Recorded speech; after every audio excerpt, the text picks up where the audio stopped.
Why do you hang around Nice. with the worst crowd, the worst crowd? It's gonna hurt me, 'cause you're with the worst. They were really good. Might just go with it. Fuck it. No, Hello, everybody. I think they fell through the cracks. Yeah. I mean, they're really good. They are. That is Brothers in Stereo with the worst crowd. He couldn't hold it in just for the intro. I said he's not going to be able to put a muzzle on it just for the intro. No. We weren't even in. Now, that being said, always a positive message. What were you talking about, Senior? Your love of which band? Well, I've got two things to say. Number one, Thin Lizzy, the boys are back in town. And number two, the Cooper Brothers, Rock and Roll Cowboys, are on the road again. We were just talking about Brothers in Stereo. Those two songs had nothing to do with anything. I know, but you know me, whatever. Just stream of consciousness. It's just James Joyce just goes. But I love those. Remember the Cooper Brothers? Yeah, I do. I think from Canada, and though Rock that and Roll Cowboys are on the They're road from again. up I around don't. Hamilton, I think. Yeah, I don't think they ever broke through, but that one song should have been a big hit. But now listen, it all came up because of Yes. the intro. Being, My Brothers of Stereo, to me, Yeah. they fell through the cracks. They're one of really, the- really good. I often say it. They're one of my favorite bands. And I don't know ever if from anyone outside of Newfoundland. Newfoundland knows them, but you should. I'm giving them, Check it out. you check it out is right. And of course, Worst Crowd by Brothers in Stereo off their self-titled record that came out in, I think, 02 or 02, I want to say, is the theme song to this show, Third Man In, brought to you by Head Check Health. I'm Mike Hickey, and I am joined today by, as always, It's Terry Ryan but which Terry Ryan? Jr. We need to specify, because with us today is, of course, the man himself. Yeah, that's it, Senior. I like the condescending attitude, the way Terry says that, too. Oh, it wasn't of condescending course. at all. Junior, as if to imply, Well, that I'm God Junior. No, forbid. to enforce separation, not to imply anything. Well, I don't want that's anybody true. mixing that up. Okay, fine. Which one is which? And just to clear up a point already, Cooper Brothers are a band from Ottawa, Ontario. Ottawa. Oh, there okay. you go. Brian and Dick Cooper. Now, can you look up, I would like to know if that song, Rock and Roll Cowboy, certainly was a hit in Canada, what number it was, or if they had any others. Man, Senior, every time I play that song for somebody, It is, they know it. no. It's good.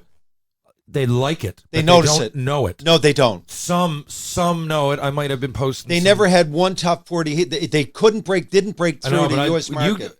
See, there's an example. I tell the story often about growing up and down in the basement with Senior and his buddies. That's straight from there. Like, I would never, ever know that song. Yeah. 'Cause it's not on the radio. Listen to Rock and Roll Cowboys. No if I haven't question. said it already. It's a by great the Cooper song. Brothers, and you're going to go, what? It's a great How song. do I not know this song? Yes. It's beauty, man. It could is. be straight. It could be an Eagles top 10 hit. Yes, it could. Right? And I can't even top 10, find no. any like chart rankings Yep. to see where Not it even lands in and Canada. everything. Like the Cooper beauty Brothers song. have a Wikipedia page. The song doesn't. Okay.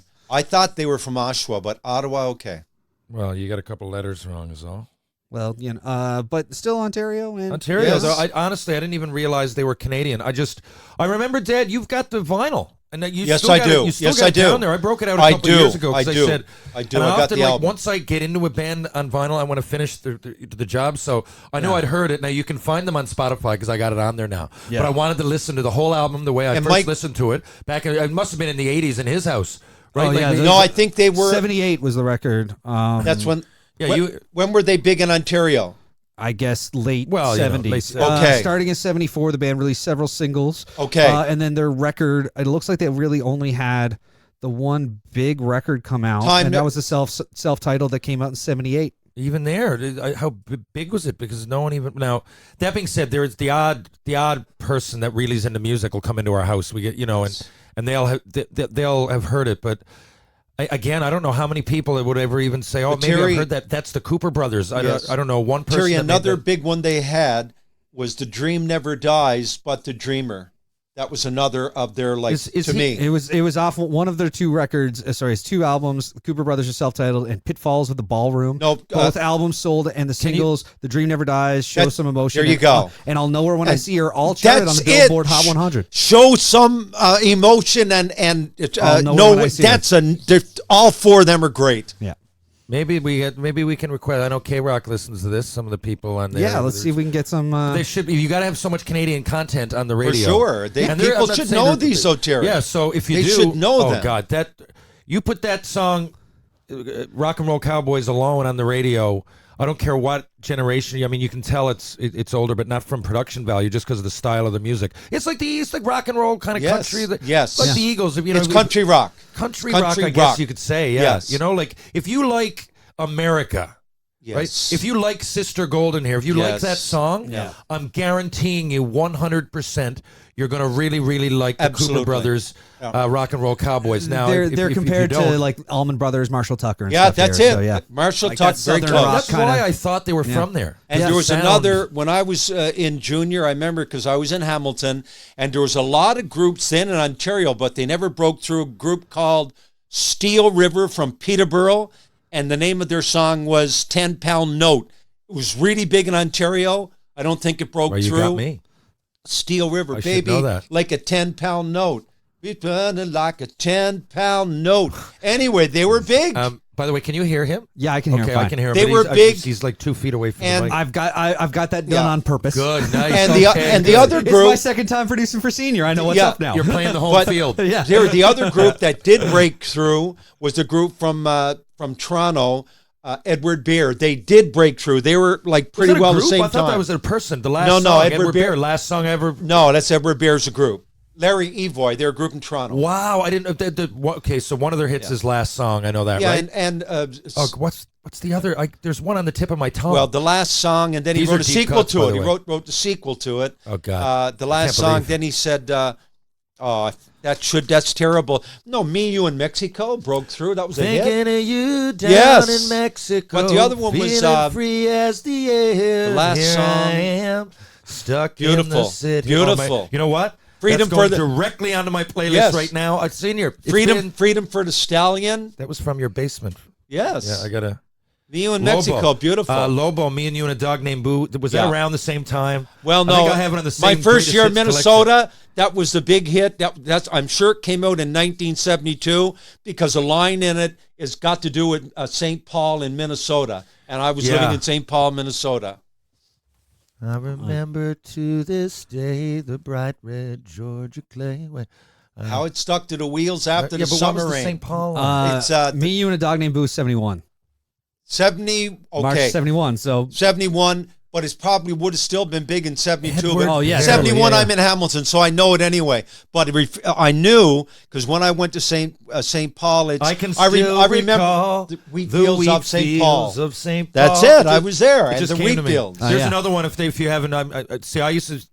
That used to be one of those songs everybody knows, but it faded over time. You don't hear Yes. Me and You and a No. Dog Named Boo much But he had a lot anymore. of hits, though. And even this Lobo might have had sounds like a 10 novelty hits. song. It's not. It's a great tune. No, Recommend you're right. that to anybody. You're right. I could just keep going with these. Yeah, well, I know you can because I know, and this is something we've never really talked about. it's but retro. But do you remember we played in the Good Friday tournament? And me and you were just down in the room all day playing the music game. Yeah, which is a game that Junior here plays, Yes. where he'll put on something in the room and just kind of just points to whoever is the first to guess Who it. sings And I it, yeah. mean, you're the most successful ever. yeah, I did. I'll be I did honest. pretty well. Yeah. Normally, I'll throw I'll just look at I don't know, Patrick Peanut Power or something in the dressing room. Smart guy and everything. He's a good buddy of mine, but Senior, I'll just throw at him something like Pete Sarsted or something. Oh yeah, And no one That's usually. a toughie. Yeah, That's a toughie. Where do you go to, my lovely? There's another yes, one. yes. For anybody who's one of him, I wouldn't know. He's a great singer-songwriter. I don't know many actual hits. I don't even know if that was a hit,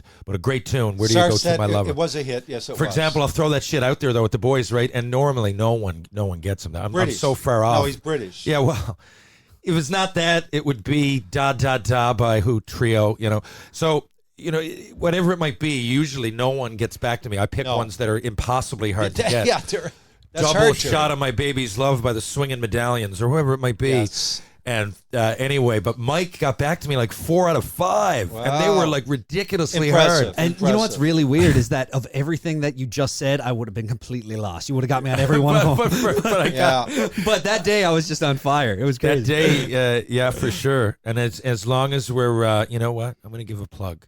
As long as we're talking about music and when we went on to Brothers in Stereo, Yeah. before we move on, There's a band I worked with a guy, Andrew Strickland. I still do hear it. Oh, Long Distance Runners. Long Distance Runners. Fucking great band. Start with Sally Ann. The only problem I got with it, and I love the sound, but I think it would have been a smash hit. What a song. It just goes on for like 5 minutes in the middle with the musical interlude. Yeah. And I think that, because I'm not saying that people get bored. It's just hard to get it on the radio. That loses your attention a little bit. If you're you've waiting got for the the hook, verses, and you you've don't got, get it for 5 you've got minutes. good words and melody, and all of a sudden, boom! I'm waiting for a minute maybe of the interplay with the music, and then I don't want 5 minutes. You know which two old songs bother me for that reason that I can't just always put. I mean, you can. Light My Fire and Magic Carpet Ride. They go on, and I love the songs. I love the radio edits of both No, those they songs. were I love edits. the radio edits. The and radio I listen to edits them. were good. That's Yeah, what, that's, like if I'm that's getting why they were stoned and edited. like on a Saturday night, I Yes. like to hear that stuff in the middle, right? I'm Yeah. not saying it's gibberish, but Yes. sometimes you just want to, you're before a game and you want to play a tune to get the Yes. boys going. Yeah, you And want- Light you My want that Fire, kind but of they're pop, like, yeah. like someone gets in and out of the shower, and then they're like, Yeah. when the fuck does this song end? Yeah, but that's why it was edited for But the Sally radio. Ann, anyway, open with they've got lots of long distance runners. Oh. That's my favorite, and just if you start with that, and you can find it on YouTube, you can find it on Spotify. I know that, but man, are they underrated? And there's all kinds. People who don't know about St. John's have never been here. It's not all Irish music, although we love it. You go downtown here. That's why Great Big Sea and Irish Descendants and Celtic Connection. I mean, they all come from here. There's always half the bars have that music going, but there's also a huge creative scene of folk music, there was a rock and roll music, and all kinds. Novak's of just rap put out a new music. tune this week. The Novaks are unfucking believable. Yeah, right? Novak's like, I like incredible. them. They came down my docket. I became aware of them when I did the Arcade Fire, and I know Yeah. Arcade Fire are really popular worldwide. I don't get them. I don't get them either. Like I do the I Novaks. don't, The I don't Novaks are get just- I don't get Arcade Fire. I know I do. I'm not saying it's terrible. No, but there's a group you So you can also have it on the introduced me background. to called the Dardanelles or the yeah, Yeah, I think you're thinking the Arkels. No, Is it? Arkell's from Okay, Hamilton. the Dardanelles, No, I did as well. Dardanelles are from Yeah. St. John's. Yeah. Guy Tom Yeah, Power I was did. in it. I did, The yeah. radio, and I liked what I remember having a CD, and I didn't realize I liked it. introduced them to you. You Yeah, gave yeah. it to Funny, me. I I had think. an interaction with Tom today. Yeah. Yeah, they're They're real. trad, they're a trad band. Yeah, like if you were to listen to it, I think that speaks for the diversity, and it doesn't. But they're a trad band, but like they can morph, and each member almost just like Great Big Sea can go and play a night of Yeah. rock tunes or whatever it might be. A lot of these bands are very well rounded. They're from here, like really like people Well, that they're great musicians. great musicians, like Irish Descendants. When you think Irish Descendants, you think Irish, but then if you take each instrument and you look at how much is going into that, and it really represents the community. And usually they're community bands, like they represent Irish Newfoundland because they're Irish. They literally are Irish descendants. Yes. But we have a lot of that. But like I said, we also have a lot of rock and roll, man. Like Yeah. that comes from here. Pretty much every genre of music flourishes because we got just a crazy creative art scene. It's a culture. Yeah, we've got a It distinct really is. culture here. You But can't- a lot of times you go away senior, and people, I think we're beyond the point of them being impressed at the culture part of it. They just don't realize that it's so well rounded. They come here, Yes. they expect to get fish and chips, and they want to, Yes. and Yes. they expect to hear their Irish They music. do. Yeah, Right, and we have I the agree. best fish and chips, or whatever you might say, or We do. yeah. And we have the best within North America Irish music, or Newfoundland Irish, whatever. But there's so many layers to Yes. both Well, Well, Jerry, I've got a buddy from New Brunswick, and when he first moved to St. John's, the thing that blew his mind the most was he was a huge Novaks fan, and he was like, Okay. "So you mean to tell me, any given Friday night, I can walk into Yellow Belly and sit down with no cover and listen to the lead singer of the Novaks Yes. play 50s covers all Yeah. night?" And I'm like, "Yeah, no, that's Mick every Friday night." And by the way, And- November 12th or November 16th, he's at the Elks Club playing all 50 stuff, and I am going if you want to come along with me. Of course, Plug Skinny the mix. Jim's Skinny Jim's played my wedding. Yeah, I mean, no, And- that's deadly. Yeah. But exactly, Ron Hines was like that. You go downtown, he'd be at the Ship Inn, and there'd be four Yeah. people there. Yeah. I'm going, how did I just walk in and order a beer for That's $2.50? true. Yeah. And Ron Hines is behind me. I could literally hear Yeah, it his is. It's breath. unreal. Yeah. Right, it was unbelievable. Yeah. But and where was I? Oh, it's senior, and I'm really. I did not know that I introduced the Dardanelles to you. I thought you already You knew did. them, so that's You great.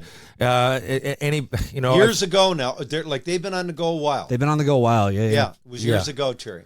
No, I know. I just didn't realize I introduced Yeah, them you to did. you. Is it anytime the reason it stands out is because anytime I introduce you to a band, we're getting more and more to that. I'm doing it more and more lately, but that's impressive to me, if nobody else.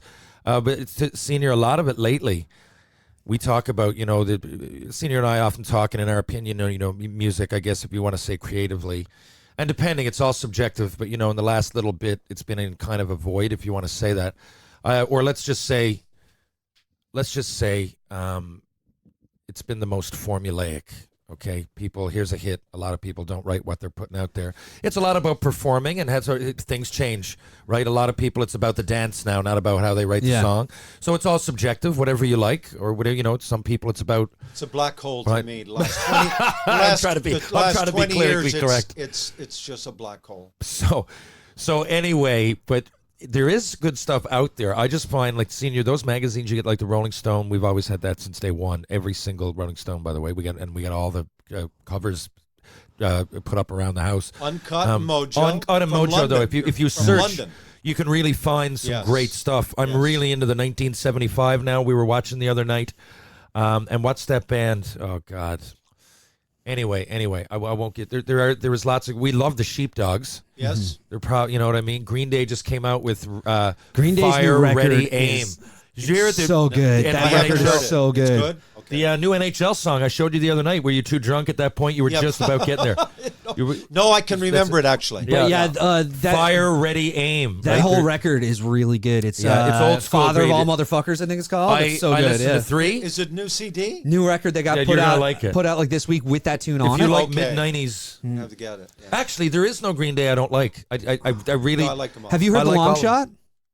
What? Have you heard the Long Shot? It's Yeah. it's the Billy Joe's Yeah. like side band for the last couple of years. I They're did. really good too. And I also heard, and if you want to, if people out there are Green Day fans and you want to get another side, oh God, now it's drawn to a blank. Country CD he did a couple of years ago With Nora Jones. with Nora Jones. Song they him the and Deverly him, Brothers. Him and Nora Jones covered songs our daddy taught us top to bottom. They redid the whole record. and that was fantastic. Yeah. No, I That didn't was like one of- it. I loved I it. didn't like it at all. But Okay, anyway. well, I guess we'll agree to disagree. Everything's subjective. Yeah, everything is subjective. I mean, I really enjoyed it, but at the same time, I didn't enjoy it as much as when I heard the Everly Brothers play that record. No. You know, Oh man, the but Everly you know, Brothers. it's so good. There's one. and two If you great don't know singers, the Nora Everly Jones, Brothers, great Yeah. singers. and by the way, I'll get to it. I'll announce it on the next podcast just because you just said it. I just listened to an Everly Brothers song the other day, and I'd never heard it, Mm-hmm. and it was, oh God, On the I forget. Wings of a Nightingale. Yeah, it was someone else That redid it. McCartney I'm wrote telling for you. What do you mean? First of all, how did you just guess that out of nowhere? And that wasn't what I was thinking of. No, but why did- because that's the one that resurrected their career. McCartney wrote him that particular. Really? And it went I know top that. 40. On the Wings of a Nightingale, he wrote it because he grew up on the Everly Brothers. He loved them. Yeah. I mean, and their you can career hear it in was, the harmonies was, of the Beatles. was Yeah, languishing, and he wrote them the song, and boom, they became relevant again. Yeah, it was top 40 for sure. Wow. Well, I really, looking back too, I think even growing up, they were 20 years before my, like in the 80s, they would have been, I guess, almost 30 years old. And I knew of them, and I was into all that shit though, because I had access to it, Senior, and I used to skip over it. Like when I say that, like Yeah. we got thousands of, like I had access to any music I wanted growing up. And that's why we know a lot of this rare stuff, or I do anyways. Dad would let us play it in the basement on Friday Yeah. nights, but I totally skipped over them. And then now it's like, maybe since that, maybe a couple of years ago, but now I'm really into the You Everly developed Brothers. an I appreciation. love the sound. I've always been a huge Everly Brothers fan since I was a kid. Like I remember Bye Bye Yeah. Love when it first Bye went. Bye Love, I remember yeah. hearing Bye Bye Love when I was probably like 8 or 9, and just like loving that song so Yeah. much and getting really into the Everly Brothers, which was like a rare thing for an 8 or 9 year old. would have been. You know, Yes, it would have been. but I mean, yeah, just loving their stuff, and there's still like there's so much of it, and then you hear. Now with, going on Spotify, and it's just like, it's not getting the record that you had or the greatest hits or whatever. You can go find and dig at all this stuff, which is why I'm assuming you found some Everly Brothers song you had never heard before that you absolutely love now. Yeah, that's the thing. So, I wish you knew what that guys, was. you know what? And I'm going to say something before I go on, because Yeah. I know every time that I say I'm on Spotify, I might piss off some artists, but I really do this, and you know it. Like, I'll go on there because I don't have the money to be sampling every single thing that I think one song might be good. But like the Brothers in Stereo, of course, I love my Spotify playlists and everything, so I'll save it, I'll follow it, but I'll buy it. Like, if it's a good CD, I think the artist deserves my money. Oh, and I'll buy it. Yes. yeah, Right? it's nothing for me to be on Apple Music or Spotify or whatever and get things. And then if I really enjoy a record and I want to support that band, I will go and I'll buy that record. Yeah. Yes. I know. Totally. Me too. So I just want to put that out there. I remember everybody I'm recommending and everything. I've bought these CDs. We got a shitload of them. I use Spotify because I always mention Spotify only, but I use it for playlists and easiness at the rink and everything else. Go ahead. And I was going to say probably. I can't even remember now, but there was years ago that first time I saw the Stanfields, which are a really cool Halifax-based band that kind of have like a not really trad, but kind of like a Steve Earle meets the Clash kind of vibe. Yes. And I remember hearing them. They were doing a mini tour during Christmas, and I saw them at Kelly's in Grand Falls when I was home for Christmas. And I loved them, and I went online and I went on Apple Music or iTunes, whatever it was at the time, and I bought their record, and the record was $10. And on Apple Music, but they were like selling copies of the CD there, Of course. for $20. Or at the trunk of their car. Yeah, no, but selling it there for $20. Yeah, So I straight up went up to him and went, look, I don't need a CD because I'm never gonna listen to a CD. I got it on my phone. I just paid $10 for it. I know you guys are on the road. Absolutely. Keep that, sell it. Here's the extra $10. There you go. Love their stuff. All They're so legit. good. All legit. But like do that sort of thing. And it's just I'm all about supporting totally. music and stuff, but and musicians and bands and all these sort of things. But also you have to understand that to some degree you got to worry about what's the convenient thing. What's the convenient way for you to consume. I don't even. media. Yeah, and I'll put it out on social media all the time. The bands that I love, or even if I find something new, and again, especially if I found it on Spotify, I'll throw it out there. So 7,000 people on Instagram see, that I'm supporting this group, and again, I'll go buy it. I don't need to keep justifying this, but it's very important to me, and because I'm in a close kind of world, in a parallel universe. I put out a book, and I'm not saying that makes me the Everly Brothers, but I get the part that you want your buddies to kick in and buy one, and because you get some for free, and you don't want to be a prick, and you're like but you look at people online, and you're like hopefully a few of them are buying it, not sharing it. There's sharing it. I find it's good for like on a bus or something. If there's a junior team, a few of them wouldn't have seen it. They get 2 or 3 for 30, whatever. But I just hope when the book came out, I was kind of hoping, I don't want to seem greedy when I say it, but you're hoping most of your buddies actually buy it. Yeah, and I mean, the thing with anything like that is it's just a matter of piracy. Like, it's one thing for me to buy a book and give it to somebody or lend it to somebody or do whatever I might do with that. And the same thing with a record. It's like, I'm not listening to this anymore, here you go. But it's a different thing to like pirate it and deliberately copy it off and try to take away from anybody trying to make money on it, and that's a different game completely. So, We're in a have you different figured game out what that Everly Brothers tune was, though? I'm going to right now. Now, you know what? So, give me was it like what era? Like, would it have been like classic? Yeah, was it? Then he kissed me that era. Kathy's This is it. Clown? Walk right back. Whoa! It's Walk Right Back. back. Of But course. Neil No. Young ripped off for Harvest Moon. Neil Young ripped. That's what I was didn't going to know say. that. Now listen to I it. do Walk listen Right to Back. what I I know was it gonna well. say. Walk Right Back. Now listen. Listen to the riff. That's Harvest Moon. That's Harvest Moon by Neil Young. I'm man. pretty sure It Neil is. Young As got soon as is. I heard it there, You know I something? went, what? It is. I I just know. thought of that. I never thought of it before, but it is. It is Harvest Moon. I imagine there was some kind of money. Right here, this part. It is. I mean, it is. yeah. Absolutely. I was listening the other day, Senior, and I was like, what? Yeah, well, how have I not? I don't know yeah. if it was the method. And you know how I was listening to it? I'm serious. It makes a difference if it's only the music. Because if you're going in your car, there's one thing. I know this is going to sound nuts. I was hungover. I was in the bathtub. I get in and I light a candle and I turn out all the lights and I listen to an album. And I make myself do it. I throw the phone in the corner. It's also good for relaxing. It's almost what's the word? It's medicating. But I'm in the and anyway, so I just put on the best of the Everly Brothers. I'm going to go through, and most of them I had heard, and I'd heard this, but it mixed me up because I said, Yeah, it was nice. in my head, I was going to Neil Young. Yeah. And then I went, Jesus, I never what thought is of that, this? and it is But- true because I got the Harvest album, and I never thought of it, but It's it is. it's completely that. What's really I funny just too, couldn't believe though. I'd never heard that before. Well- That anybody even say that. But what's funny for you to say like this is one you didn't know, like the way anybody who's ever been out at a bar with Terry knows that you're prone to hop up and sing a tune or two. You'll do your Johnny B. Goods, you'll do, the apartment song, whatever it might be. Yeah. When I get drunk enough at Yellow Belly on Friday nights, I'll get up and me and Mick will sing that as a duet. Come on. Walk Right Back. Yeah. Wow. Yeah, it's Of drunk course, and because it's that's the bad. shit that he knows too. But yeah, we'll do like that, and we'll do like "Please Please Me" or something. But yeah, like that's the deal. Is I'll get up with Mick and we'll sing a duet on some crazy, stupid stuff like that, as opposed to You yeah. talk about being Please ripped Please Me off. is Mick's favorite album, by the way. Well, it's 'cause favorite it's a- Beatles album. great album. Go How ahead. do you I feel? know, but usually people say the late Beatles. Go How ahead. do you feel if your late Randy California's wife, Randy California from Spirit, I and he know. hears "Stairway to Heaven," and You it's know a that one. direct know rip that off? I've heard. I know Of it's course, the it's in the yeah. courts. The name. And if you listen to it, it's like Taurus is Jimmy the band, Page right? denied it, but it's an absolute ripoff. Why he would deny it? It's their biggest hit ever, their integrity, but there's no getting around that. That's Randy Listen to California Taurus. from Spirit. Yeah. Spirits. Are we? They had one I hit can do called it now. Nature's What are we Way, gonna do? but I heard it, At and this I point, heard if you're just holding up a phone to the microphone, it's not really on me to handle our cease and desist letters. I Which I'm heard sure we're not gonna Stairway get to anyway. Heaven, and I said, "Man, this is a ripoff." But Led Zeppelin had so much money. Hold on now. Yes, let the listening audience listen. It's coming, I think.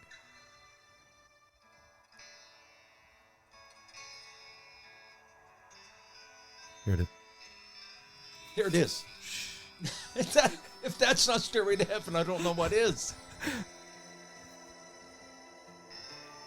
Now it goes off from there, but that Yes. that But, little perp, like- and that's everything to it. Like It is. That's what I say to people. It's only a little perp, and I'm like that's no, but it's not two that's it. notes. That's a riff. if- That's a riff, which in my Now, mind, not being like if George illegal, it's like that's a riff. That's a rip off. Like my name should be on the credits, and that's worth millions of dollars now. But I know, and that's the thing is when you think about people like Richard Ashcroft, who dealt with it for The Verve, yes. Bittersweet Symphony. Yes. When you think about His whole life, Ashcroft. like George Harrison got rid of every radio in his house. He's so fine because Yes. he's so fine. Yeah, I know. Like Subliminal. for Obviously, My Sweet Lord. Yeah. He wouldn't try to rip anyone off. And he didn't need to. No, yeah. he didn't need to. But he took all the radios out of his house because he didn't want to risk having the some same sort of thing. subliminal bleed again. Because Like it that's does- insanity. One more. But it's, Oh, we got one more. It's All to right. your One more. integrity. It's Just just this to part of this song demeaning. now, without speaking. Let's put it on here, and here's what it sounds like.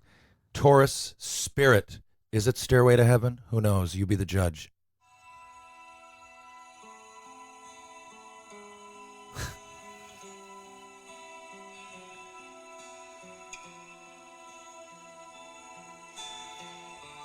Right, yeah. But I know. isn't There's no question. Stairway? There's That's There's no question. All they did was And you put know a the different note hard, at the the end. hard part about it is that they went to court, and California's estate went to court, Yeah. and Led Zeppelin had so much money behind them. Yeah. The judge who was adjudicating wouldn't allow them to play the original in court. And, come on. his lawyer said, "Are you kidding me?" What? He said, "No." So now it got thrown out. It's in the Supreme Court now in California. But it isn't got it thrown out? Because isn't the whole thing like Stairway? I think ascends and that descends, and that's the thing is on paper on a staff it looks completely different.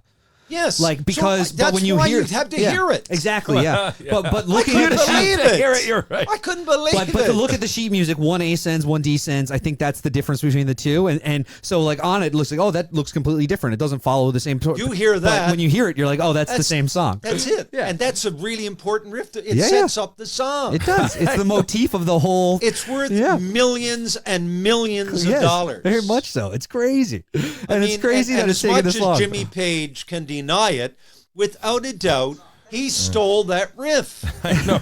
And I mean, I know. He absolutely stole it. and I mean, it's one of those crazy things when you talk about all this stuff, which we've been doing for like a half hour, and I love it. It's when you get into the whole concept of this, like music and wants this and wants that, and how it plays. I mean, there are a finite amount of combinations of notes. Yes. That's just that simple. There just Absolutely. is. Like, I mean, there's different tempos, there's different key signatures, there's different chords, but there's patterns and stuff. There's a finite amount of combinations, as much as it may seem like there's not. And so, throughout the course of music, you're going to get things that just by pattern sound pleasing to the ear enough that people go, "Oh, that sounds good." I'm gonna like. I mean, Yes. did the Beatles?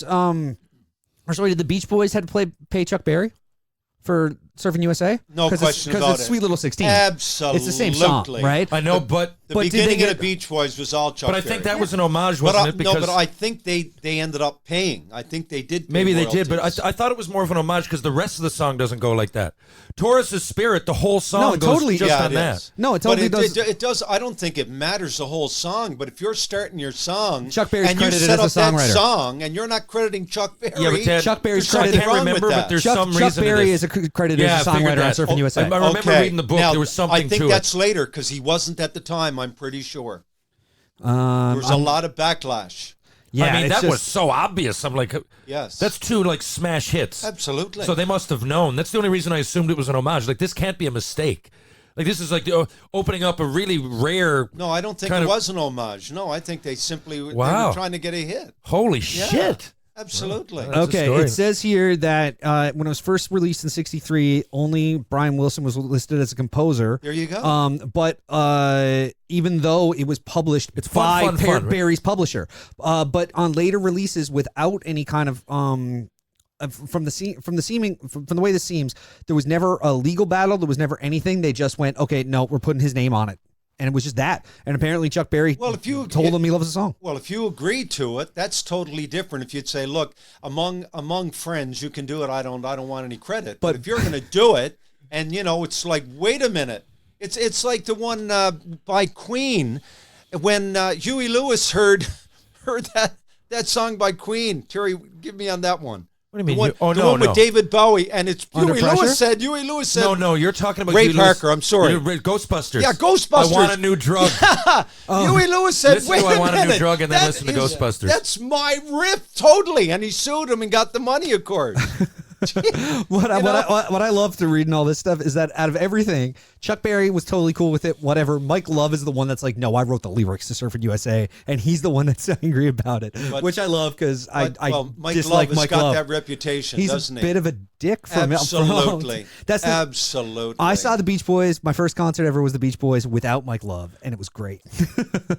One of my first, was Huey Lewis, and what was the other one, Dad? We went to 2 in a week. They were down Hall & Oates. Hall & Oates and Nice. Huey Lewis. And then, like, maybe that summer, the summer later, I went to the Beach Boys at Salmon Fest, and that was the first. It was Canada Day. It was not Salmon Yeah. Fest. It was And my John first. Stamos. Was that it? I It was thought my it was first. Salmon Fest. No, it was my first concert ever. I remember it was blue sky Wow. and about It 80 was degrees, beautiful. and they were. I remember. Yeah. That was the summer. I guess I was 6 years old. That and was my I'd say there first was concert. about 25, 30,000 people. Too. It was insane. Yeah, and, it was. And what was cool was it was before they had the set stage that they set up for Salmon Festival Yes, after. yes, and it so was. the stage at the time, I think, was actually over by where home plate of the baseball field is. Yes, it was. You know, I so- know what you're saying. Yeah, Yes. but my first concert, but it was one of Brian Wilson's first back. So Mike Love was like, "I'm not doing," like refused to go, Yes. and so it was like, "Oh, you get Brian Wilson, John Stamos, and not Mike Love." That's a Beach Boys fan dream right there. Like It is. We had Carl, we had Carl and Al and Brian. I was good, and Brian John Stamos. and John Yeah, Stamos. Did you Stamos mention was that? there. Yeah, He was there. Yeah. Which Oh, is he was and there, it was and he like was like in the it was peak of. Full House. Yeah, Like yeah. it was Yeah, yeah. insanity. And I remember He they. took off his shirt, remember, and threw it out. I got part. Me and Sean Gibbons, Gus Gibbons, shout out in Calgary. We got part of his shirt. It was ripped up. He threw it out there, and it was like I had this. we were like obviously 16-year-old girls. I don't know what we were thinking, just getting his shirt, but I still got part of it at home. I still remember I had a picture of him from that concert that I don't know why I had, but it was a picture of him just stood on the stage with like a leather vest and no shirt. So I guess it was after you had gotten his shirt. Oh yeah, Which is just- yeah. Oh, I guess man, it was. It was hilarious. That's what he But did. yeah. He came and he was like dripping sweat. He took it off and threw it. Everybody went mad. And that was like, again, when was this? 88? I was 10 or 90. 11 here. Or 90, 90. was I it? think you were 10, Terry. I thought you were 10. No, I was 90. Okay, so Are he was you 13. sure? It was the summer of me going to grade. It was the Okay. summer I finished Look it kindergarten and up. was going to grade I'm one. saying it was it. You know what? I thought I was a telling little you, it younger was- because I thought I held you on my shoulders. You're right, though. Sean Gibbons was with us. There, Maybe 13, yeah. Gus Gibbons. I'm telling you, it was, You were young it was either July way. 1st, 1990 is my first Okay. concert, man. Like I Wow, so completely you remember. know. And I remember that when Yeah, I went back that's to it, you when you know. went back to school in grade 1, it was the big thing that happened that summer. I thought it was 80s. I thought there was an 8 in front of it, put Nope, it that way. 90. So I was They finished 13. the concert and quickly got in their limos, went to Gander, and were in Boston within So you know 2 what? hours. I have Yeah, they memories- played 2 shows that day. This yeah. is weird. You know what? I thought of that memory by itself, like I was 7 or 8 years old. But thought then, you were- I if thought if you it were was that. 90, there was another weekend Yeah. that we all went in. Blair Connolly was with us too. and we would drink behind the waterfalls in you know that big waterfalls that comes down out in Leech Brook. Yeah. It's unbelievable. Yeah. And like so, you know, little cave there. yeah, we weren't drinking much, but in 1990, I would have been 13, turning 14, like halfway through, and I probably would have had some booze then. I was trying to. So one, I always thought they were two different memories, but it's probably the same weekend. You know what I'm talking about, though? That unbelievable waterfall. Oh yeah, Leech Brook. And so we just throw beers back there. Thunderbrook, it's called. Yeah. And you can go sounds through it. dangerous, It's like a but- cave. I'm not a great swimmer. It's right next to right next to the water slide. And As I'm speaking, I know that I'm like, probably shouldn't recommend this to anybody. Go and get boozed. It was behind the waterfall, though. You could get back there. Once you were back there, it was like a living room. It was wild, and Yes. the falls were coming down, and you were in your own cave. We put fires back there, like, sit around the fire, drinking beers, like behind the waterfall. Now to get out, there was no way to do it without getting there's no secret entrance or anything. Like you had to force your way You were through. going in the 30 feet of water Ooh, too. So yeah, I yeah, wouldn't, you were I going wouldn't in want 30 to be It's drinking. probably not a great idea, yeah. But Why not? anyway, looking back, That it was seemed a like a bunch basin. of fun. That was- I'll just shut the fuck That up. was a big basin, man. I wouldn't. Yeah. I have confirmed on the internet, by the way, it was in fact July 1st, 1990, There you go. as I thought. I tell you. The only thing left, because you got to check if this is a scientific experiment, we'd have to check every rock not overturned. So, well, I don't know what that has to do with it. But point being, could the Beach Boys have played there 2 years earlier? No. No, Okay. I doubt it. I'm no. I doubt it, but No. you got to check everything. Yeah, because, well, I thought you're right. I thought you were about 8 or 9. Yeah, man. But yeah, you're 13. Okay. I was definitely 8 or 9 for the Huey Lewis though, and for the Yes, you were, and Hall & Oates. the Hall & Oates. Like for sure. That's a rad. And they were 80s great. concert. That was Oh, that was like they were both at Memorial Stadium. Yes, Oh, at that's a so cool. stadium. They I were ended just up- like the record. Like when Yeah, the door it was opened, it beautiful. opened. That's why I put the Beast Boys in there, because I didn't stop going to concerts. Even now, like I don't know. We were at Monster Truck, or we were at Everclear a month ago. It doesn't. I'll go if it's a band that I do. I mean, it's a decent night out. What are we doing as humans? What do we do? Huey Just sit here Lewis- and entertain ourselves? Huey Lewis and the News played Memorial Stadium on. I just had the date there in front of me, and it's gone away. it was definitely before that. August 16th, 1986. You were Okay. 9. So I was 9. You were 9. The Wow. 9-year anniversary of Elvis's death, to the day. Wow. Wait. August 16th, 1986. Who's Alice? Elvis. Fuck. Oh, Who Elvis. the fuck is Yes. Alice? Another song. 77, Um, August 16th. So that's it. So I knew I was Yes. young for that. So I was 9 years old. That was That's my right. first. Yeah. Okay, there you go. So when that door opened, Yeah, you ran. then I just kept going. Yeah. Yeah. I just kept going. I But- ran. Oh, but there I he mean, is. that's- Chuck just walked in. All right, we got him here. How's it going, buddy?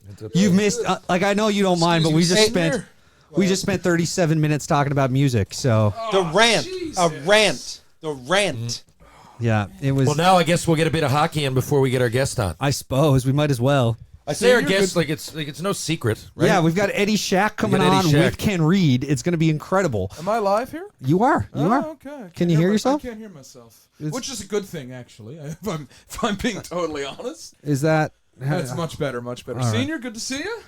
Yeah, and likewise. Likewise. Were you coming in now? I'm just coming in from work. And the old man stumbled in from the forest, as Gordy Lightfoot would say. There, Gordy Lightfoot. We're getting back to it. Oh, yeah. He's coming to town One of his soon, very huh? first Senior, ones. yeah, I know. Senior, the lyrics. One of his don't- classics. I know they don't slip The by old him. man stumbled in You'll from the think, yeah, forest. the It's very senior will sad. be like very sad. Shit face won't remember. Like will be late Friday night, and then at like some ungodly hour, like 2:50.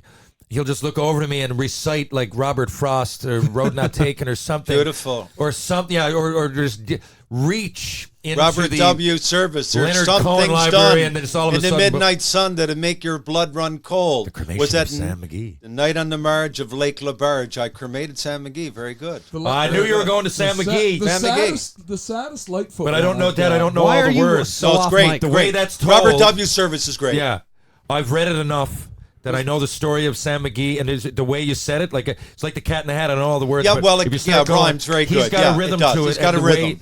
Yeah. You can almost tell. And William, Face in the barroom floor. yeah, Cremation of Sam McGee, but the other famous It's one just a lot of the imagery. shooting of Dan McGrew. Lights went out, 2 guns blazed in the dark. Lights came on, 2 men lay stiff and stark.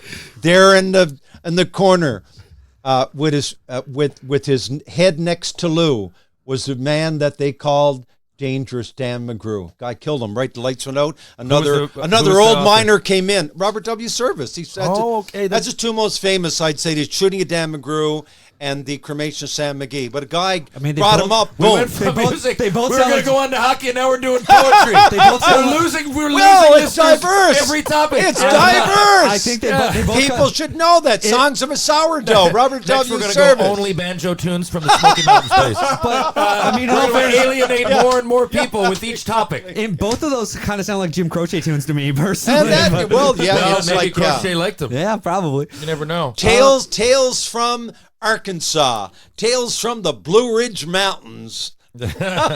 Yeah. Tales from the Blue Ridge Mountains. All right, guys. Now that Chuck's here, do you guys want to talk about why he's wrong about Lucic?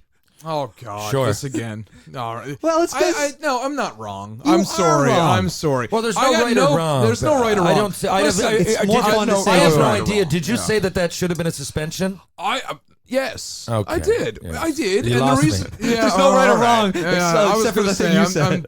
I just, in my opinion, once again, what's is your wrong? opinion. What's wrong with fighting somebody? Why do you have to just Well, launch yourself? he gave him the option. I don't think he did. You got to I be don't ready. think If he I do did. that, I'm standing up. Okay, watch some old highlight tapes. I'd be totally contradictory and a hypocrite to say otherwise. If I gave that goalie that fucking route, he knew someone He had was to know. coming. You're gonna act like a wounded fucking duck and go down. That's your own problem. And this but is what- once the stick, let alone I root and I poke and I spear. Are you fucking kidding? And Milan Lucic is on the ice. I'm gonna turn around and I know he's coming, and you know what? Show some balls to your teammates by coming back at him. But outside of all that, whatever. And who was it? I don't even know. Okay. This is why I didn't want to bring But it up, it's, because anytime I bring it up, someone's like, "Oh, he's siding with the No, but player who if turtled." if I'm Lucic- definitely just not that guy knew siding what he with was the player doing. that. If Lucic doesn't do that, he's Cole out of the Sherwood. lineup. Yeah, that's Yeah, the other He's thing. out of the lineup. That's the other Sherwood. thing. This is That's the guy's it. job. That's Why it. you taunt a fucking it. bear while you're at it? Like, it's his job. He clearly hasn't put 10 goals on the board in the last 15 That's fucking right. years That's all or whatever it he is. can He needs to he needs to make an impact somehow, right? How many goals did he have last year? 6, 7? He's So a we're- dinosaur, we're- Oilers. but he can still take but care he of Kachuk can. and these guys. And that's why they got him. Yes, So if I'm on absolutely. the ice with Milan Lucic, I'm just doing the process of elimination. I'm thinking of options. Okay, what am I going to do? Let the goalie be, skate away, maybe chirp somebody, Definitely don't or skate spear away. at him. Definitely don't Right? skate away. So once I spear the goalie, I know consequences come with that's- each action. So now I didn't skate away. The consequences of that I would be thought you were nothing. talking to Lucic. Oh, yeah. Yeah, no. Right? no. The consequences of chirping a guy might be a chirp back. But the consequences, and you know this, and he knows it, and every hockey player knows it, of spearing a fucking goalie when he has the puck is always going to And- be physicality. Yeah, no matter what generation, even to mind I mean, you. God, just didn't do it. otherwise, guys, we're getting beyond safety. We're taking spirit out of the game. Okay. Right? One thing, I don't agree. I'm not I know, fair I'm not enough. siding with anybody. That's why I'm. Fair enough. I know you I got want your to opinion. squirt this at Mike for I being don't like care. Chuck's I've wrong. been My waiting. thing is, I've been waiting for you to come in so we siding can do with this the guy to you. that did the I was the best turtle since Ulf Samuelsson was in the league, in my opinion. He just hid down there. Did you bring up Ole Samuelson just to get back at me? What? No, I didn't, but it's pretty good. I wish I was. I'm not that quick on my feet. Yeah.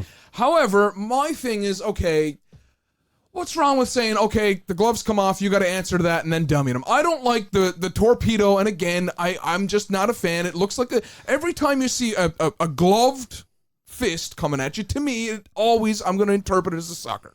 I'm always going to interpret it as a sucker. I don't. Yeah, then that's. That was I get- Milan Lucic. He could have broken his nose. He open palmed him, faced him. Holy fucking! Then they went down. And He Buddy gave him a went few down like he was loogies. shot. Buddy went down like he was like I said, Ulf He Samuelsson. didn't hit him. I still don't think he hit him hard. No, but what I found even more egregious, no one came in and grabbed Lucic. It's unbelievable. No one. It's mean, like I wouldn't. it's like they all. But it's like, I know, but somebody- If you're where are we a that guy nobody who's on the my team- size, just say you're a guy my size, and I know I'm going to get shit-hauled if I grab Lucic and he shit-hauls me.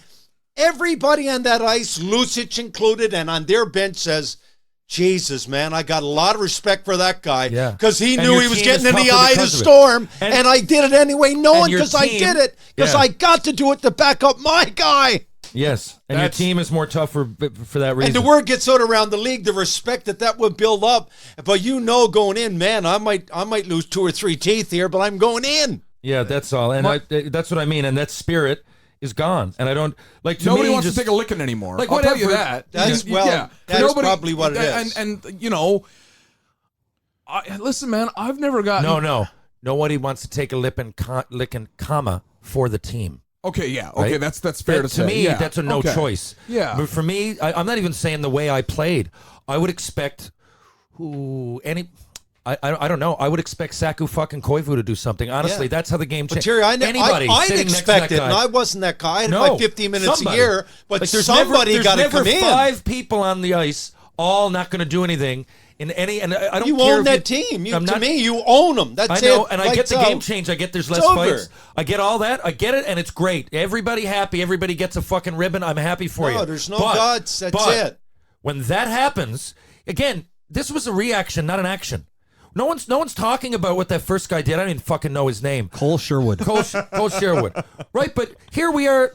Cole Sherwood speared the fucking goalie. Yeah. That's the way I see He it. went No fishing. one's He went talking right about around it. the hands. All we're talking about is an open right. fist, open palmed glove to the face by Milan Lucic. This guy speared the goalie. He didn't. He dug at the glove. I'm He watching dug- it. he- I'm watching it in this slow is- this replay is here. one- Yeah, he dug It at it. looks- That's a spear. No. He I don't give a fuck. went If it's for- the No, toe- a spear implies to me that he went at his me? torso or something. Okay, Yeah, well, yeah. it's a spear to me. If I know what you're saying. Yeah. I know No, what but you're he saying. went in after I'm the play, using it- right? The play was finished, and he had went it in. froze. You're Froze his entering stick. like the play is over, and you're going to put the fact that you're going to put your stick in that area Yeah. is enough. You don't I do don't, it. I don't think he should have been called for spearing. I don't think in hockey. I mean, I'm a player and I look at that. That's what that is. You're getting the end of your stick and you're poking it at the guy's fingers. Like Yes. it's not even a pad. It's his fucking fingers. That's my goalie.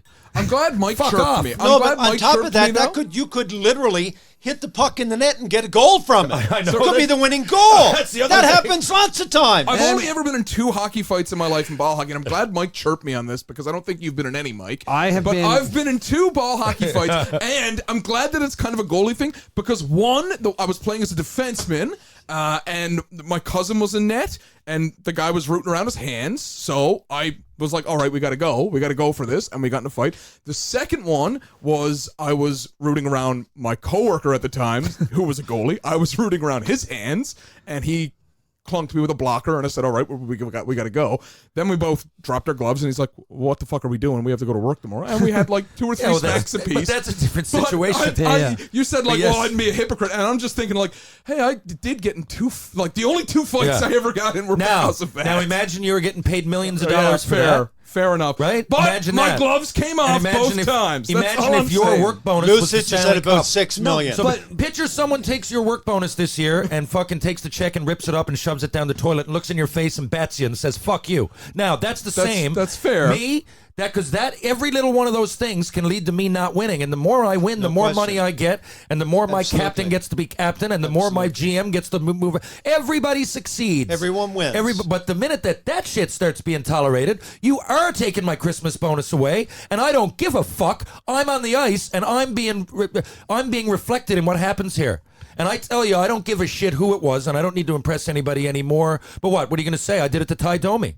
You know, he's going to kick the shit out of me every time. But you can't be going around like you're, you know, I'm not saying that he really provoked that one. That's unique. But I don't know. I don't A know. phone call provoked that one, didn't it? Yeah, I don't know. Ryan Vandenbush, he got respect for me. He wouldn't if I didn't go at him when he fucking rooted our goalie. Right? Now, for that reason, there would be less and less of that. So what you're going to start seeing, and you are starting to see it, is that more. Why do we have the most injuries now? We have the most injuries being reported. And the guys What are do we training have? the most, Yeah, wait, the hardest. Wait, and we have the most training play. Ever. Now let's try to. Now we got the least fight. Okay, we got the least fighting. Okay, and those things that are old school that no one likes, the violence. So we're going to take that out. Now, I wonder why. So-and-so's hurt again. Why is the concussion rate going up? Why are more goalies being hit? Why? Now that's the only Anyone one. catch Tom Wilson last week? This is one of my favorite things. A few years ago, somebody did a talk. I think it was Bob McKenzie. And he said, yeah, okay, you can eliminate hitting from the head and you can throw the book at a guy. And it's like, And after a while, a guy's going to realize, okay, I've got to change it. And he's going to still try to hurt people, and he's going to go low. And I think Tom Wilson took like 3 runs at guys and pinched behind their legs going low in a game last week. And I was like, oh, yeah, shit. Like, he I'm got not the saying book, there wasn't always craziness thrown. either. He got but the book thrown fucking at him, though. He had like the 20-game suspension or whatever. You know, there was always people like Brian Marchman and Darius Kasparaitis, and always suckers. But you didn't get so much fucking flack for coming back. Like, people knew it was a physical game going in. Like, so you didn't have to go, oh, well, he did this and he did that. So rather than two sides being totally pissed off, someone would go, yeah, well, Barnaby hit the goalie and Domi fought him.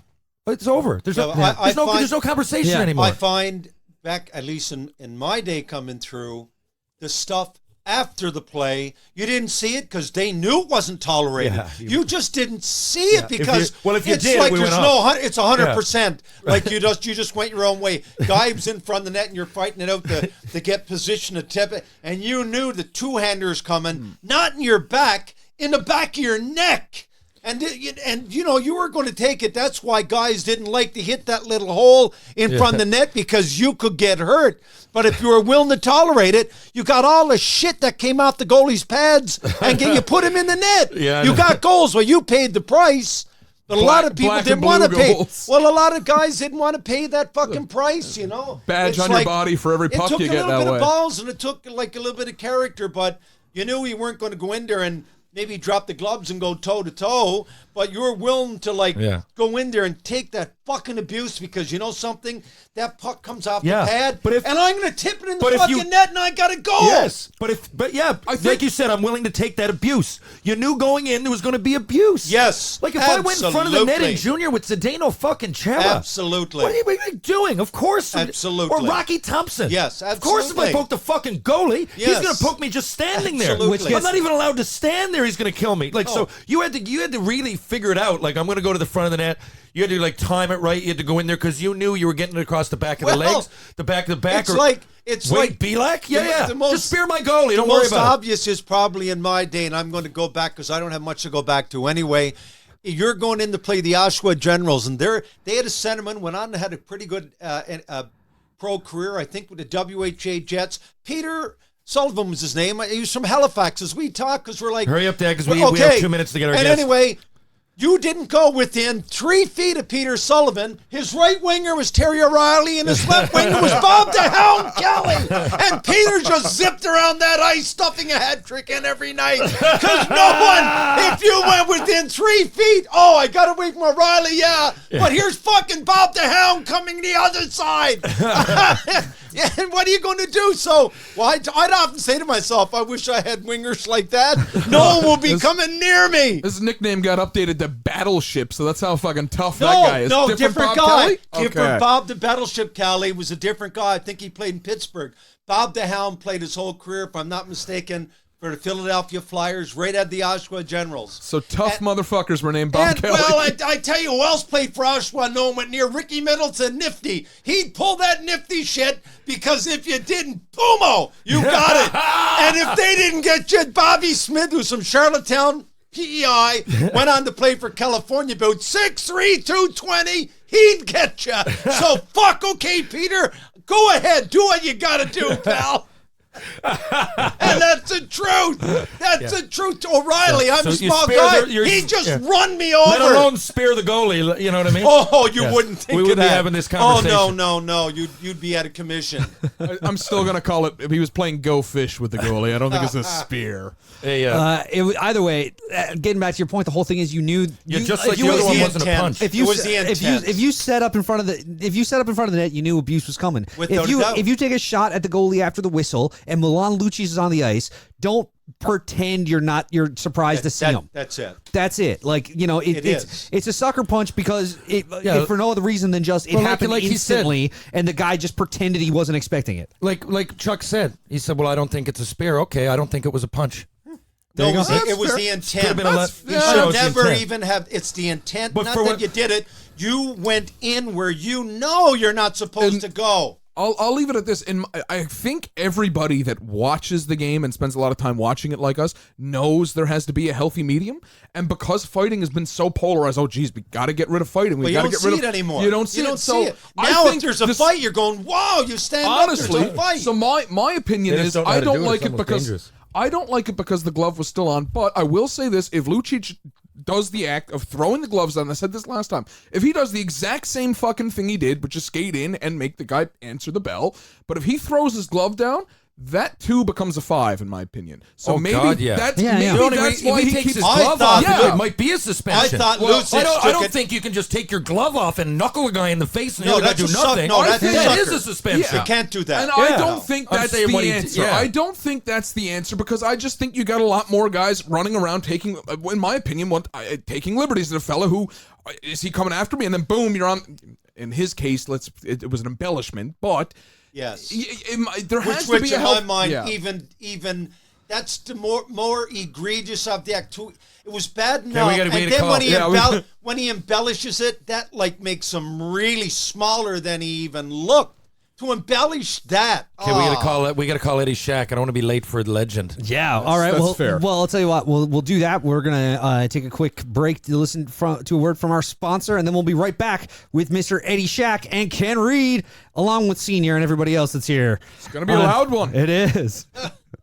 Concussions are serious business. Concussions and post-concussion syndrome had a huge effect on my career. Whether you're a player, a concerned parent, a coach, a risk manager, or an executive, they're a major area of concern. HeadCheck Health has developed software and services that improve the way concussions are assessed, tracked, and managed at all levels of sport. Their goal is to create a safer environment of play by giving better tools to the individuals responsible for documenting and assessing concussions and providing better data to administrators to make real health and safety improvements. HeadCheck currently works with organizations across the country like the Canadian Junior Hockey League, BC Hockey, Rugby Ontario, the Western Lacrosse Association, and more to advance their concussion management practices. If you're interested in learning more how HeadCheck can help your team or organization, please visit headcheckhealth.com or email info@headcheckhealth.com. That's headcheckhealth.com or info@headcheckhealth.com and tell them TR sent you. Ladies and gentlemen, boys and girls, it gives us great pleasure and an honor to introduce our guest this week, the former Guelph Biltmore, Providence Red, New York Ranger, Boston Bruin, Whitby Warrior, Los Angeles King, Buffalo Sabre, Pittsburgh Penguin, Hold it. Oh, Oklahoma my God. City Blazer, and of course, Toronto Maple Leaf, the 4-time Stanley Cup winner and 3-time All-Star, is an amazing athlete, a Sudbury sniper, a passionate promoter, an energetic idol, a living legend, a cup champ who could always light the lamp, an all-star with a memoir, a considerate literate. For kids in need, for kids in need, he'll help them read. He scored plenty, would often get you 20. He was a top cop for the Pop Shop. He has a big stick and shaved with a shtick. Need an entertainer? This guy's a no-brainer. Now, if you're ready, we'll talk to Eddie because clear the track. Here comes Shaq! Beautiful. All right. Beautiful intro. Oh, my God. Yeah, say something at a Saturday Night Live. Oh, come on. Can you imagine me being this old and I've done all that? And it's unbelievable the things that I've done that hockey players, football players, the music everything was up. And then the golfers, you know what I mean. I've done just about everything, and what a time to do it.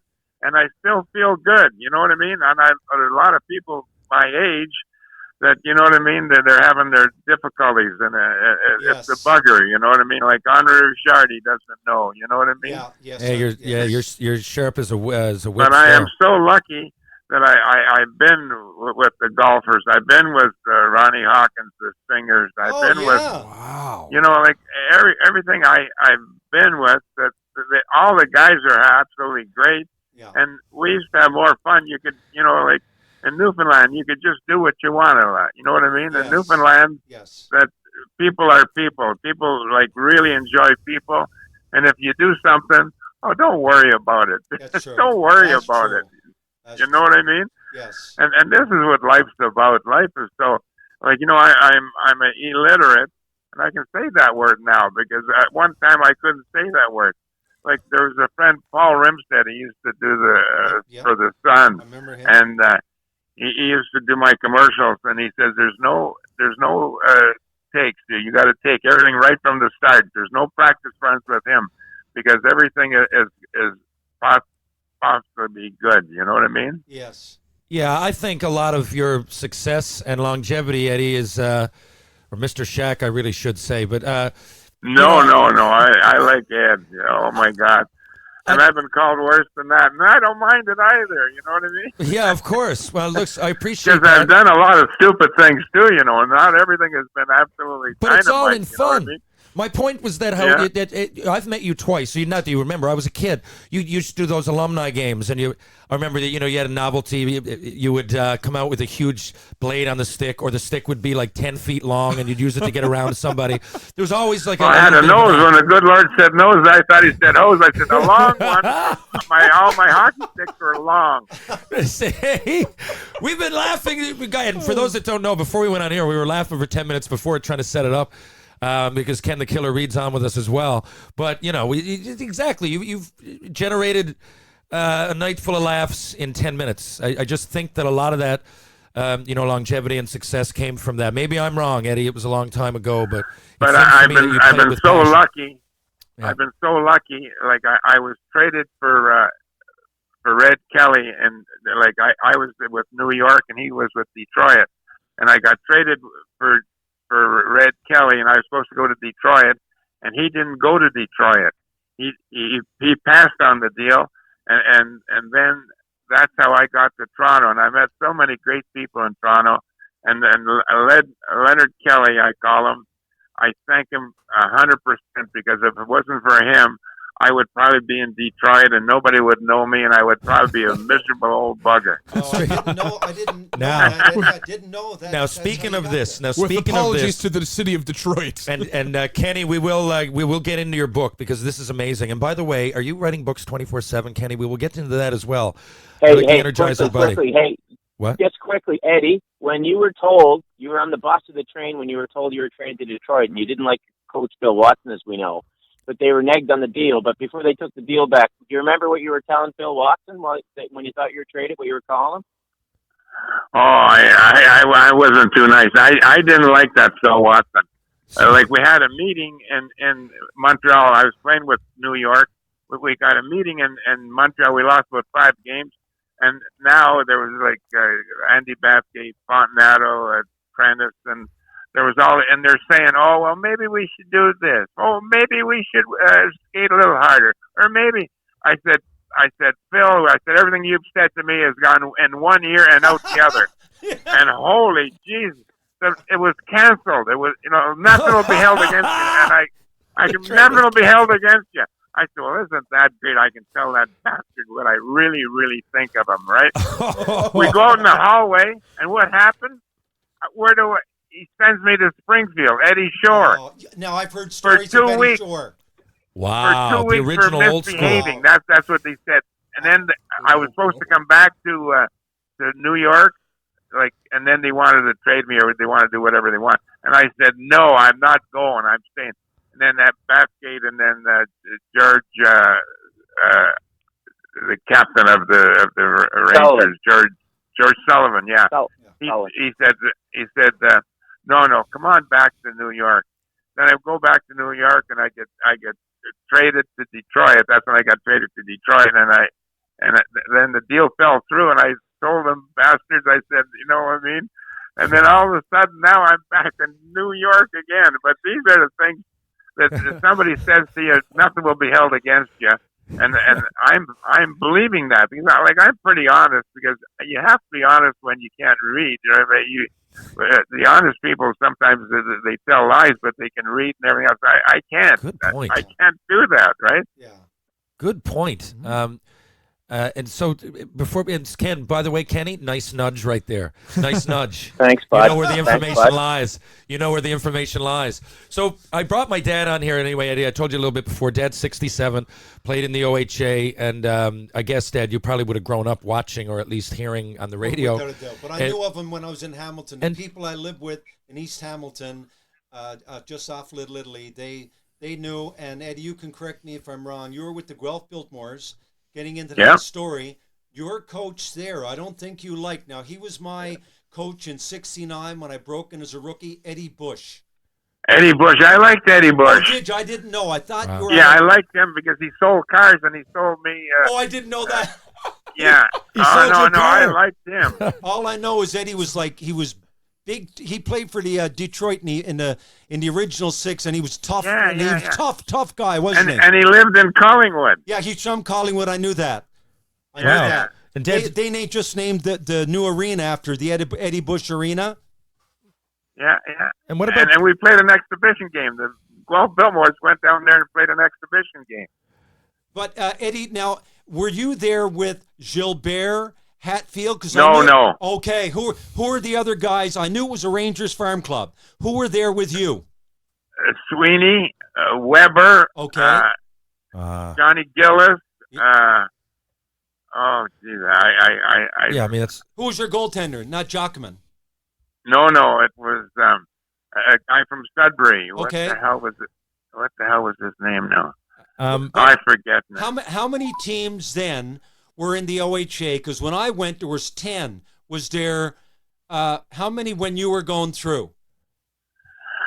I don't remember that. Was the junior Canadians there, Peterborough or Ottawa? No. Okay. No, Peterborough was. I don't think Peterborough. I just missed you. Leave your name and number, and I'll get back here. what was that, Mike? And Senior, didn't you guys? Weren't you both coached by Billy Harris? Yeah. Well, yes. Yeah. Billy was. But Eddie, what I remember about Billy, when you told me he was educated, the one thing that Billy did for me, and I'll always be grateful. I didn't come from much money. My dad didn't make much, so he always told me, Terry, get your schooling. So I knew that when you went, the junior team, as long as you're in school, paid for all your education. I said wonderful, because I was an academic sort of kid. So I did my grade 13 in Ontario, which is like first year university now.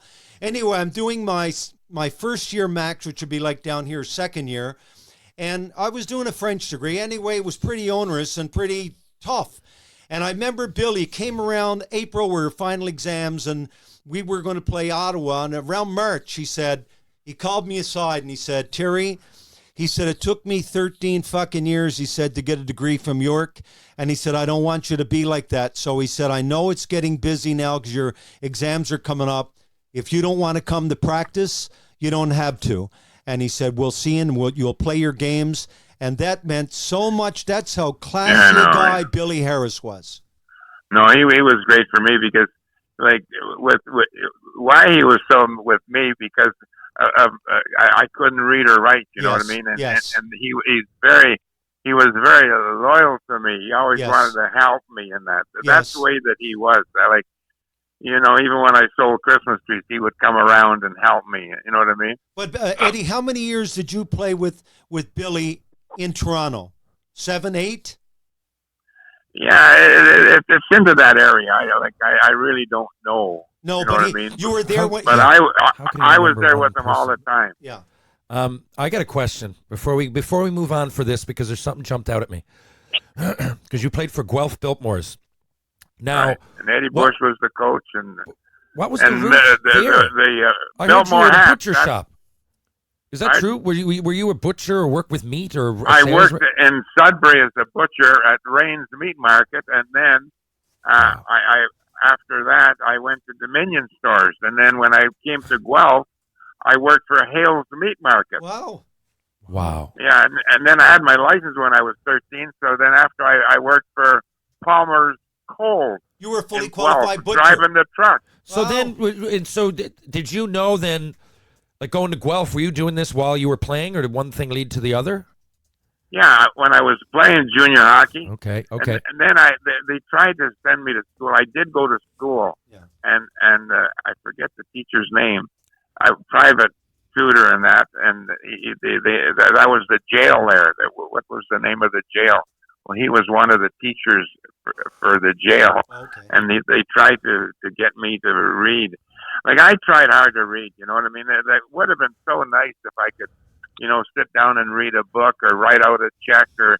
See, I never done any of these things. All I did was work and make money. Yeah. Like, I had my license when I was 13. I had a car when I was 15. I you know what I mean? Yes. You were an adult. And then I had girlfriends at a very young age. Yeah. You know what I mean? I thought that was great. I didn't give one iota about whatever's going to happen. No, but I worked. Eddie, you were a star then, weren't you? Yeah. Yeah, you were good. I scored more goals than Frank Mahovich in there you junior, go. and I knew that. And in junior, okay, we were farm teams of New York Rangers, yes. and then New York Rangers played Toronto Maple Leafs, right? Yes. And I was up there, and I had a lot of confidence, and Phil Watson. You think that when a kid is young and got his confidence scoring goals, you think that they would bring you up. What would it cost them?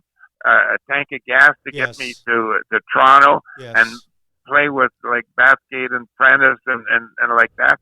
See, I had a lot of confidence in myself, and I knew how to hit. I knew how to fight. I knew how to, and they never brought me up, and till this day. But I'm happy. Like, don't get me wrong. I'm happy the way things have gone. Yes. But things would have gone much different if they would have treated me happy. I would have been like much bigger in New York. Yeah, you know what I mean? Right. Yes. Yeah.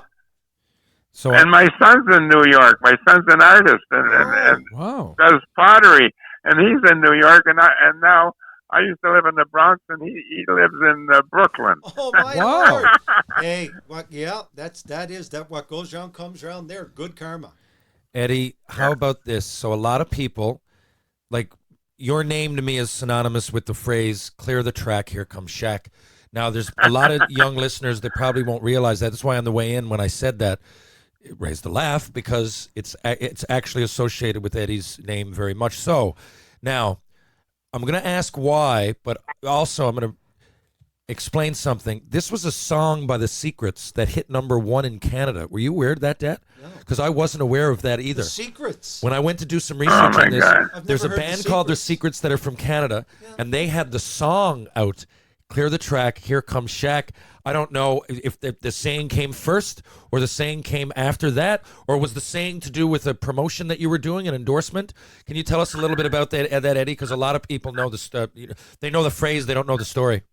Well, the story was Brian McFarlane. He wrote the song, and I'll sing it a little bit. Clear the track, here comes Shaq. He knocks him down and he gives him a whack. He scores goals. He's got the knack. Eddie, Shaq. He started the year in the minors. That's like I used to misbehave. But when I misbehaved, they used to send me down for 2 weeks, and I didn't give one iota. Like, it didn't bother me. I didn't. You know what I mean? Yeah. If I could get even with somebody, I'd get even in another way. You know what I mean? But Eddie, what was like? I've read a lot of certainly your name in books and whatever, but your relationship with Imlach. Oh. It was good. You know what I mean? I don't like when my dad would come to the games. He would get me out on the ice, right? And then he used to yell, "We want Shaq." And he'd have the people on one side yelling, "We want Shaq." And then I'd stand up and on the other side and yell, "We want Shaq." And then Imlach, he'd a little bit pissed off. He'd say, "If they want you so bad, go up there and sit with them and shut up." But Eddie, was he a complicated individual? Because it seemed to me he could really put the shaft in you and keep it in you, like, if not you, other guys on those teams. Yeah, Punch was, like, he knew his hockey. He knew how to get the best out of the players. Yeah. See, like, when he went to Buffalo, he got me from Buffalo right away. When he wanted, let's say he knew, like, what he wanted. Like, when I would go to L.A., you know what I mean? Yes. Jack Kent Cook, I was an entertainer, but he didn't have an entertainer as a coach. You know what I mean? No, that's right. God, I know So exactly you what gotta you mean have- there. There's the one thing I really Like, got in common with you. Oh, shit. No, Holy wow. Imlock would have Sounded like it was out of a brought you dream. there too to bring along Perot. Yeah. Oh, but like, there's so much, and like when Red Kelly got for the 10 points, Daryl. Yes. He got Daryl he's got 10 points. Well, he put him on and off. The kids nowadays, they go for 1 minute and then Yes. they're coming off. It is. And yeah. and they're not shooting. They're not shooting from the 20 blue seconds. line. no, they don't. And then in the corners, like if they held the puck up for a little bit in the corner, they'd get a penalty. You know what I mean? Yeah. Yes. But they make everything like today. The kids are in much better shape. Sure. But what's happening today? There's more They're not injuries. shooting. They're not. No. They have to make everything perfect. Yes. Perfect. Yes. Yeah. You know what I mean? Like we used to shoot the puck from center ice. Yeah. used You to go shoot and that, crank that it. lob. Yeah. That lob in there. You know what I mean? Yeah. And then the goaltenders never ever like they didn't have helmets and they never No. crouched down. That's There was never a goal. Lots of rebounds. If a goal went in on the short side, they'd say that's American goal. You know what I mean? Yeah. Bauer, stand up, stand. yes. Like Yes. you know what I mean? Yeah. And then Eddie Shore used to tie the goaltenders in their nets in practice so they wouldn't fall down. Eddie, another question. I hate to cog, but I want to find this out. I played with a guy who played in Springfield for Eddie Shore. His name was John Arbor.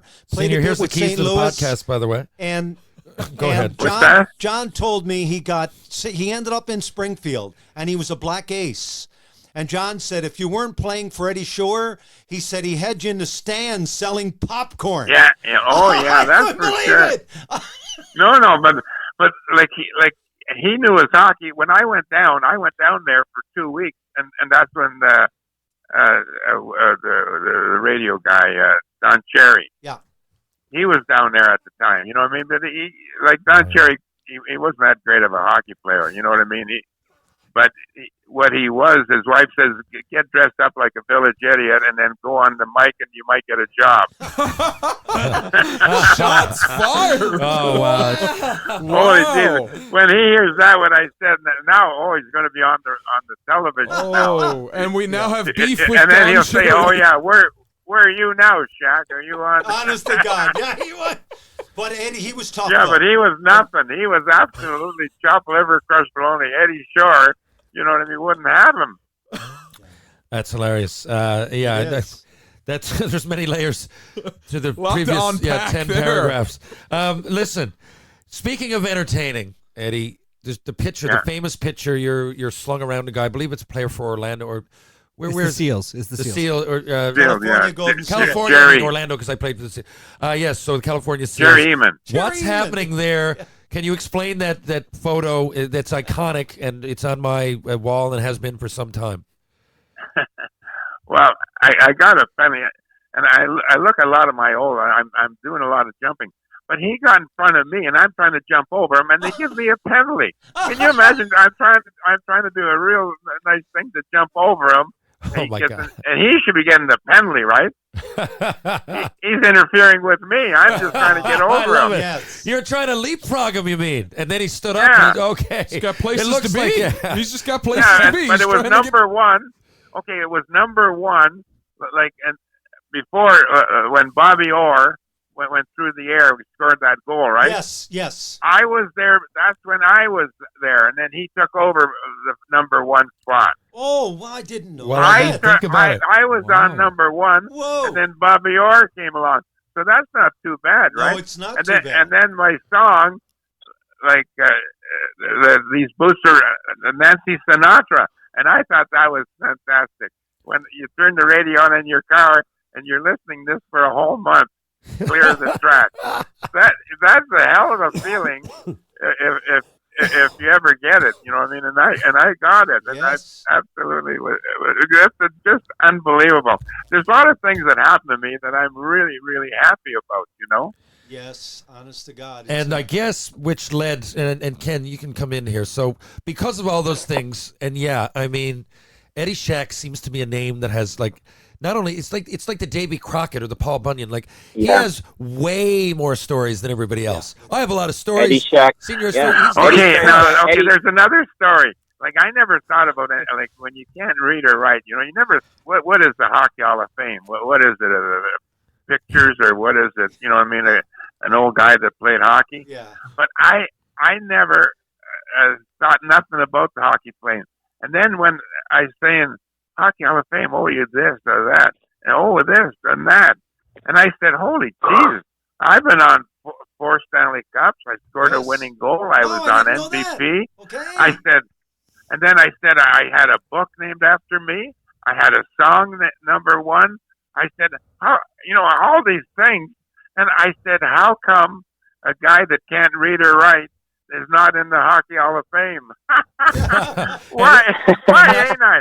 Okay, now they're going to say, oh, geez, now that I know that he's really pissed off, I think we might put him in now. But who gives a shit? Do I give a shit? I know. No. Yes. Eddie, I will tell you that a copy of that record, a copy of Clear the Track, is in the Hockey Hall of Fame. Just a little LP version of it. It's in the corner. Oh, is it? Yeah, it's in the back corner. I go in the memorabilia every time I'm in Toronto. I visit the Hockey Hall of Fame and spend way too much time I there. got it. I got to put my brakes on then, okay? Well, Well, you deserve a bit more. No, than that. I'm a real gentleman. Oh, yes, sir. By the way, No, sir. after to the the best of your intellect, right? I use the big words, eh? What a pontificator you are, Eddie. and by the way, Yeah. guys, after the because I would lead the resume with the 4 Stanley Cups, but after that I'd say 5 different teams, 20 goals. That's one of only 2 players. Yeah, it's that's only- amazing. Yeah. That's fucking amazing. That means that in that many different markets, you know what that means, really? Because you go with some teams and you might be like Jonathan Chichu, perfect. Not saying he couldn't score. Yeah. Not saying I'm saying that perfect situation though when he got 50. You get tired right? after you move Yeah. around that much. But if you can consistently get 20 in different markets that want different things, albeit they're slightly different, but if you can do that, it shows a real, not only to me talent, it shows adaptation, right? that's 100 pucks with different logos on it. You got it. You stack them up, you got 20 for 20. I got one puck downstairs, and Kenny knows about it. Like, I never save anything. I didn't save any hockey sticks. But there was a puck downstairs that he seen it. He says, you scored 200 goals. I said, oh, did I? Wow. Kenny, how did all this happen? How did you guys unite? By the way, very similar people in different eras. How did you unite outside of that? True. Eddie and I get along really well. So go back what you said earlier. Eddie's name does transcend hockey. Like for me Yes. growing up, Eddie was the pop shop guy, and he was the guy that came That's to it. play my Yeah. dad with the Montreal Old Pros. Yeah. For another generation, he's the hockey player. For kids, maybe from the '60s who weren't into hockey, he was the guy the songs about. Yes. And people know him from Pop Shop, from the Journey's End ad, from Rough and Ready Garbage Bag. The picture. Yeah, the Transcends hockey. garbage bag. And nothing look else, after the the photo. nickels and dimes, eh? Yeah, that's it. The look after the nickels and dimes. Wow. And let me tell you, Eddie has looked after the nickels and dimes because he'll tell you he can't read or write, but he can count. 1 million, 2 million, 3 million. Okay, Kenny, Yeah. tell him in my garage how I've got my garage set up. I've Right. got the greatest garage. I'm telling you, unbelievable. Yeah, he's got a beauty garage where we sat and did a lot of work for the book. So there's 23 pictures, which of course matches Eddie's 23 number. But you go in the house, and his wife Norma has the house set up like a palace. But the only hockey thing on the wall is his 200th goal puck from when he's with the Sabres. It's in the basement. Yeah. Wow. But the house is all Norma's, but the garage is Eddie's. And so we got together because there's a guy in town named Brian Aaronworth who runs Framework Sports Marketing. Sidney Crosby's exclusive autograph guy, Jonathan Cage. Okay. So I know Brian, and he called me one day. He's like, what do you think about writing a book with Eddie Shack? 'Cause Eddie's always here, and he's always telling us stories. I go, write a book with Eddie Shack? I'd love to. I said, I love the one he wrote. The one was about him in '98, but I'd love to. So Eddie and I got together, and I think Eddie and I are guys that can get along with anybody, and we usually have pretty good days. So Eddie and I hit it right off. Eddie's old school. I love my hockey old school. By the way, just a quick thank you to all the people on Twitter who told me how bad Milan Lucic is. Oh yeah, we just talked about it. I can't believe it either, so Killer. thanks for that. We're on the same Yeah, level. thanks for I don't want chaos or injuries either, but let's be serious. Neither. Yeah, and Right. we'll talk about it after. But Kenny and I think one way. Yeah. And, Just a tip: if you hit a goal, you don't turn around with your That's hands. it. And to go in, okay, let him finish. knowing that Milan Lucic is on the ice. He's on the ice. Who's making What's $6 the million a first thing? year, and that's what I'm paid to do is protect Kachuk. Pay for one thing Exactly. Oh, no. What are you thinking of? He doesn't even own skates anymore. What are you thinking of? Like, it hasn't changed that much. I'm sure Eddie can go back to when he'd have the Donnybrook with Ferguson all the time. I watch on TV. Oh, yeah. Toe to toe. I'm sure Right. Eddie. So no one was running at Keon. So Eddie knew what he had to do. Now he could score too. But I mean him and of course Ferguson is there. No one is running my Henri. So it worked out. Go ahead. Senior, Nice little what's the interlude. first thing you do when you get on the ice? You look around, you see who's out there. But Yes. anyway, back to this. Exactly. Back to this. So we hit it off. The words flowed. We met a bunch of times, and we just had a blast writing it. And the stories that came out of Eddie are amazing, and they are old school stories. And Eddie, can you share the one about? I mean, if you did this today, you'd be the lead story in the national news. The old third man in rule and your cocoa bump with Henri Richard. Can you share that one, Eddie? Because that'd be big news today. Okay. All right.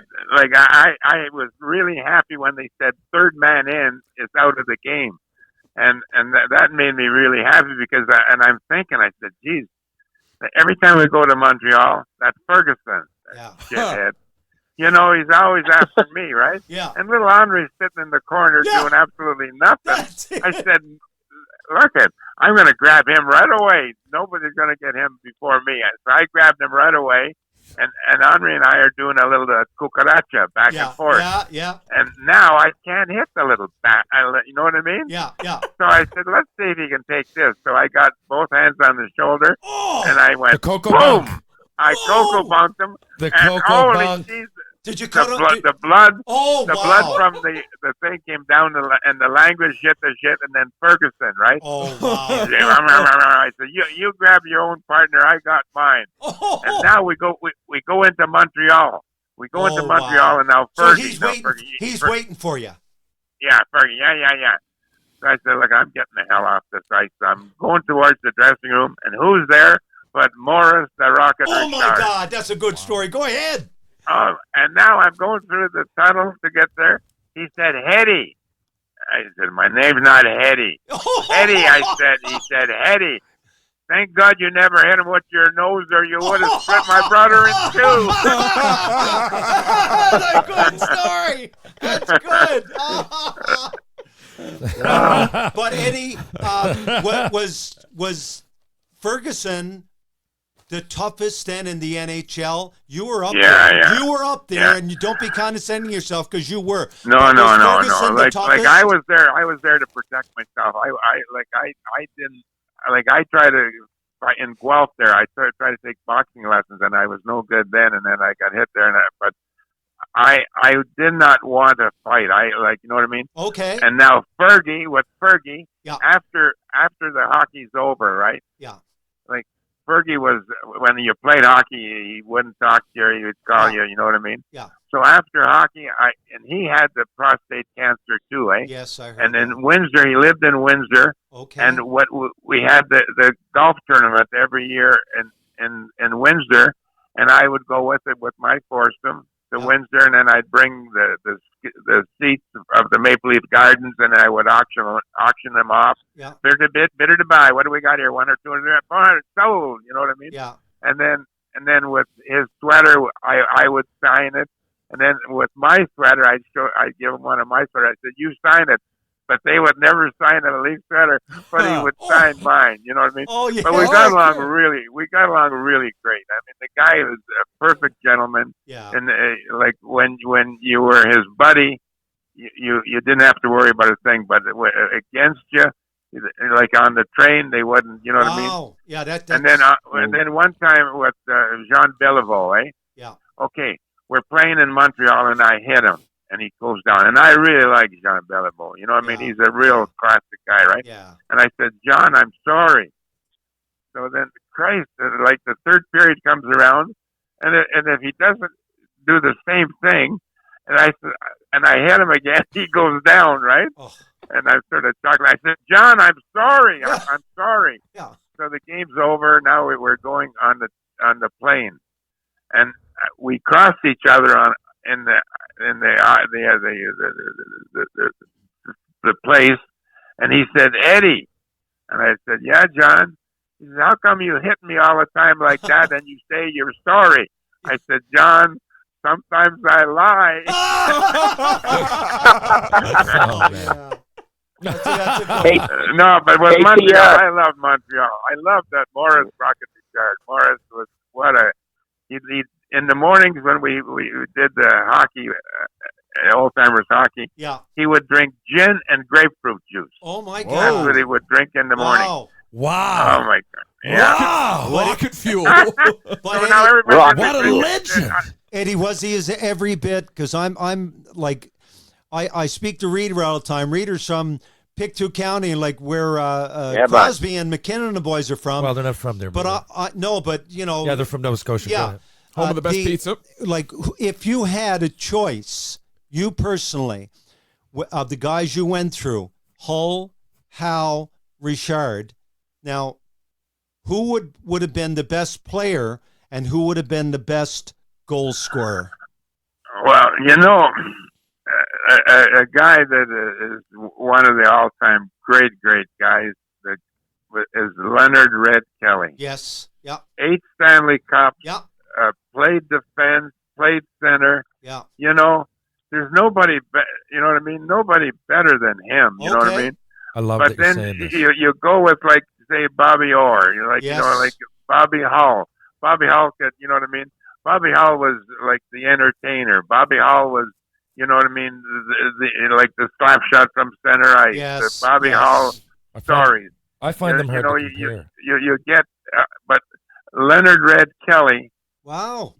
he never ever like swore. He never No. like, you know what I mean. Yeah. He would say "son of a biscuit box." You know what I mean. Yeah. He would go to church every, like, you know what I Wow. mean. Yeah. He was the like senator In Parliament. in Yeah. Ottawa. Yeah. He would travel the train all the time, and he would Wow. no, like some guys say that, you know, that Bobby Hall, or you know what I mean, or Gretzky, or you know what I mean. Yes. When you look at the 8 Stanley Cups, you look at defensemen, you look at Great skater. centermen, Yeah. Good skater, Yeah. and yeah. Wow, So, that is it's like, fantastic. I've goes never off the heard. And this board. guy Yeah, played in off that the era. board. Eddie, No no one- one would think of him though. No, that name, you know, and what you're saying is all true. 8 cups. He he all-star at defense and then up front. He's underrated. But I didn't absolutely realize he had 8 underrated. cups. When's the last time you heard Red Kelly? Well, I hear the name because I read the books, but Yeah, but he's not up there like No. people wouldn't put him up there like that. a lot of people wouldn't. And here's And a you guy know, right boys, from the it's era good- that'll tell you different. A good Yeah, point no, to no, make, I- too, is how many cups did Detroit win after Red left? None. Right. Wow. What? That's a weird one. After wait, Red wait. left Detroit, they never won again until they won in the 90s. That's not Yeah. What do you mean until they won in the fucking 90s? They won. Yeah, no, What do you Yeah, mean? but When no, they but never after- won Yeah, again. but- I but can think years of first in in my the lifetime. difference. No, they won with Eisenman, No, but he's I- saying Yeah. when Red Oh. Kelly left the NHL. Wings, Okay. when yeah. Red Kelly left the Wings, that whole era, they never won again. Yeah, I don't think And the anyone was Wings left then- on the team when Red Kelly In that that won era. in '90. No, yeah, but I the guess Wings so. then But we're still had talking it- leaps, right? We're talking leaps. It was 67. Yeah. No, but the fair. Wings, like They you said haven't when won he again. left, they still had Hal Thanks for the reminder, and Tim. Lindsay, and they still Thank had you, great Senior. teams. They Thank still you, had great Senior. teams, Oh, yeah, but yeah, it was like he was the glue. Thank And you, then thank Bill you. Gadsby was there, and he was Gadsby. traded for me, and he stayed right to the end. Was Pronovo there, Marcel Pronovo? Yeah. Oh, there was like I'm just saying, but like I think the world of him, but a lot of people, he's not the Bobby Orr. He's not No, like, you know, Because he wasn't you know, flashy, Eddie. He wasn't flashy. yeah. See, like with me, like I went through the air quite a bit. You know what I mean? Like I used to jump and Yes. like. You got noticed. Oh, my God. Yeah. Can you still get up like that, Eddie? Can you still get up? Oh! My wife's on the pill and I'm over the hill. Another one. Hey, by the way, Kenny. Lose, yeah. Killer, there's your T-shirt from this episode. There's Well, your well, T-shirt, I don't know. boys. What's your stick-up joke, Eddie? What's your stick-up joke? What's the difference between a stick up and a hold up? Age. That's it. Good. Wow, there's your next Yeah. T-shirt. That's it. And guys, by the way, I just want to point out that Eddie was very polite, and he left out what he said when he stood up and made a public announcement at the prostate cancer golf tournament. But you'll have to buy the book to find out what he said. You can only There you go. imagine. Now you're hanging us. He's nudging us one way, and then he's withholding other information. It's like, like a good author. You're becoming a better businessman with each book, by the way. Is there going to be a Well, book? I'm learning Well, you about know Eddie what? about being a businessman. We were this afternoon selling books, and there was 50 people there, Wow. and we sold 51 books. There you go. Yeah. One You of are those is, learning business. one of those is mine, guys. Yeah. Oh my God. But read No, it. like Okay, go ahead. I never read the book, and I don't intend to read the book. But I'm telling you, like a lot of people saying that it is good. Kenny did a good job. My God, you know what? Thanks, It'd be great, an audio book, speaking of literacy. And that's not, Oh, not my a joke. God. And we'll get into what Eddie, because Eddie does huge work with literacy organizations, I guess you could. You know what? Tell us about it now, Eddie, because we've been talking about you make jokes about illiterate, and at the time I can't believe that actually happened, and it is really funny that you came through during that time without being able to read or write and have such a knowledge for business, first of all, but statistics and playing with other, you just always assume. But you've in later in life, you took on a role, and ironically, you couldn't read or write, but you've encouraged, I'm guessing, let's say multiple, but I'm guessing thousands of kids that couldn't read or write to learn. So how did that all come to be? Well, like I say to people, like with schooling, like I try to, and with the Hockey Hall of Fame, like I wanted to get, say, if I was in the Hockey Hall of Fame and I could get to talk to kids that can't read or write and say, don't give up. You know what I mean? Like if you can't read or write, well, maybe do something else. You know what I mean? Like I did. You know what I mean? Like Yeah, later on in life, I always I had my license, and then I worked, and then working from there, I got a little bit, and then I bought a house, and then I bought condos, and then I bought golf courses, then I bought bars. I bought bars. My bars were called the Hillbilly Shack. But you've got to get the right people. And then I had the Ed Shack Donuts. But if you don't have the right people to work it, then you're not successful. I should have been successful in the donuts. My bars, the sports bar, they were unbelievable. They were dynamite. You know what I mean? I'd have Ronnie Hawkins. I'd have the Good Brothers. Yes, and, the Good Brothers, yeah. And then I'd have and these guys would be playing for me and that. And then the golf course. Then Lee Trevino and the guy that played for golf here was Mo Norman. Mo Norman I'd be playing with him, and then he would say, "Well, maybe you should change the nines around," and I would change the nines around. And then with the golf course, you couldn't sell beer on the course. I said, "Don't worry about it. I'm selling beer." I take a case out one side, sell a case, take another case out the back nine, sell it, and I always thought that he says, don't worry about the foursome. If there's more people there, if it's crowded, put a fivesome, put a sixsome. Just tell them to hurry it up, you goddamn. Never mind, get going. You know what I mean? Yeah, and that's a good business sense. That's Breaking rules. all the book too. All of Eddie's business ventures are in the book, and it's side if you're just a hockey fan, you would never think, but for us younger guys who saw him working for Pop Shop all those years, we get You're it. talking about us younger guys, us middle-aged at best. We're in our 40s. Exactly. Who are you talking to? But what a book, though, TR, to open up the eyes of people, like the people that come after us on Twitter for thinking we're old school. Come on. I know. This is old school, Listen, baby. this is why I'm loving it. Like, there's so many, even the sentence, well, so when I was 13, I'm driving around with my girlfriend. If nothing else, didn't even ask if about when nothing Eddie else, Austin was just that. 13 and a half. Talking about having like 6 jobs before he's 15. What, being a butcher? I can see, well, I was a paper boy, right? I started driving when I was 19. No, not the case. It's got all 10 fingers. And now you get this here one. You'll like this one. I worked in a circus. Now working in a Of course you circus. did. Of course the entertainer Yeah, worked in a exactly. circus. Perfect. Eddie the entertainer. How did this So happen? I was selling candy apples. Wow. Okay, How selling old were you? candy apples. I probably was probably 11 or 12 Okay, in that okay, area. Yeah. Okay, selling Before candy they apples. moved So into I this made up a apartment. thing, right? So my saying was this: like you have to yell at somebody, and I was going, "Hey, hey, they're mighty good, they're mighty nice, they're good for you and baby too. Baby cry, mommy buy. Hey, get your candy apples over here. He 15 remembers. cents for candy apples. Hey, hey, hey, they're mighty good, they're mighty nice." Oh, Wow. This is my incredible. Lord. Bill and then, remembers and it. then, and then the circus wanted to take me on the road with them, my right? Lord. And my mother says, no, he's not Oh. going. Oh Wow. my Can you imagine God. working on the with the circus? Most Yes. kids threaten Give me to some I was go got out it and right join at the home in there circus. too, Eddie's right? mom had to stop Oh. him. Yeah, it's true.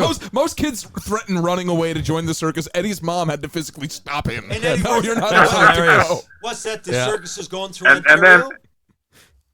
Pardon? Dad's Was going it to get going into through the specific Ontario or circle. right into whatever, right across? The circus, like Yeah. Oh yeah, Dad's yeah. was well, hell circus, bent yeah, on which came into- Barnum and Bailey or whatever it was. Yeah, and then they would come in and they would stay there for a month, and Yeah, then they would yeah. go to another or whatever it is, right? Yeah. Wow. Then I would drive my bicycle home at night. I'd say at 11 o'clock when everything was closed, right? Oh man. Jesus. Wow. That was 2 years before you got your driver's license. Yeah. Yeah, and shacked up. Yeah, you're only 11. Yeah. Oh, yeah. Ah. That was 2 years. Jackie, Oh, my Jackie. God. See a picture of him at Jackie, tell 9 the boys- hunched over. So, you know, Jackie's going to tell you about how he lost his driver's license when he was 13. Oh my God. Did they see that he was 13 and just took it? They're Yeah, like, hang on a minute. Okay, say Well, that now. alcohol. I work for Dominion stores, eh? And working for Dominion stores, they'd have their Wednesday afternoon. They would close the store. Like, you know what I mean? You'd have the afternoon off. Yeah. Do you remember? I don't think you remember those days. That on Wednesday afternoon it was I off. don't. So No. with the guys that we go to the bar and drink and that. And then this guy had I had a 38 Dodge. This guy had a 41 Plymouth or something like that. And I said, my car is faster than your car. So now no. So we go out Highway 17 and we go out there, and my car would only do 87 miles an hour. Oh, I my know that God. for a fact. How old are So you? now I'm 13. maybe 14. Oh, my God. Oh, my God. My mother was worried because I Oh. lied about my age. My license was 16. I was 16 Oh. on the, I just and then love how it was this only could $100 happen. fine at that time. No, but you're racing. You're like doing 85 out on the highway. Yeah, racing. Oh. Yeah, I thought my car was fast, but then the guy that won the race, he turned in, and he went to this hot dog place. Then I'm behind him, so when I look in my mirror and there's a cop. Yeah. And I said to the guy next to me, it was Emo Lavar. I'm with him. I said, should I? He was older than I was, and I said, should I get the hell out of here? No. He says, pull in. That's what I should have never done. I pulled in. They took the license and everything like that, and then I had to go to court. And my mother was a nervous wreck because I wasn't what I was. I wasn't 16. I was like 14, right? And then You're I had already my threatening license. to leave with the circus, and now this. Yeah. Plus, you What had are a we few- going to do Hey, with hey, him? No, but Eddie, you were like I would assume a big 13-year-old kid. Right, You I could was. pass for 16. Yeah. Right. And at that time, I left and right. I didn't even know left and right at that time. No, I wasn't that sharp, I'll tell you. Oh boy. Wow. So Reader, Killer, Yeah.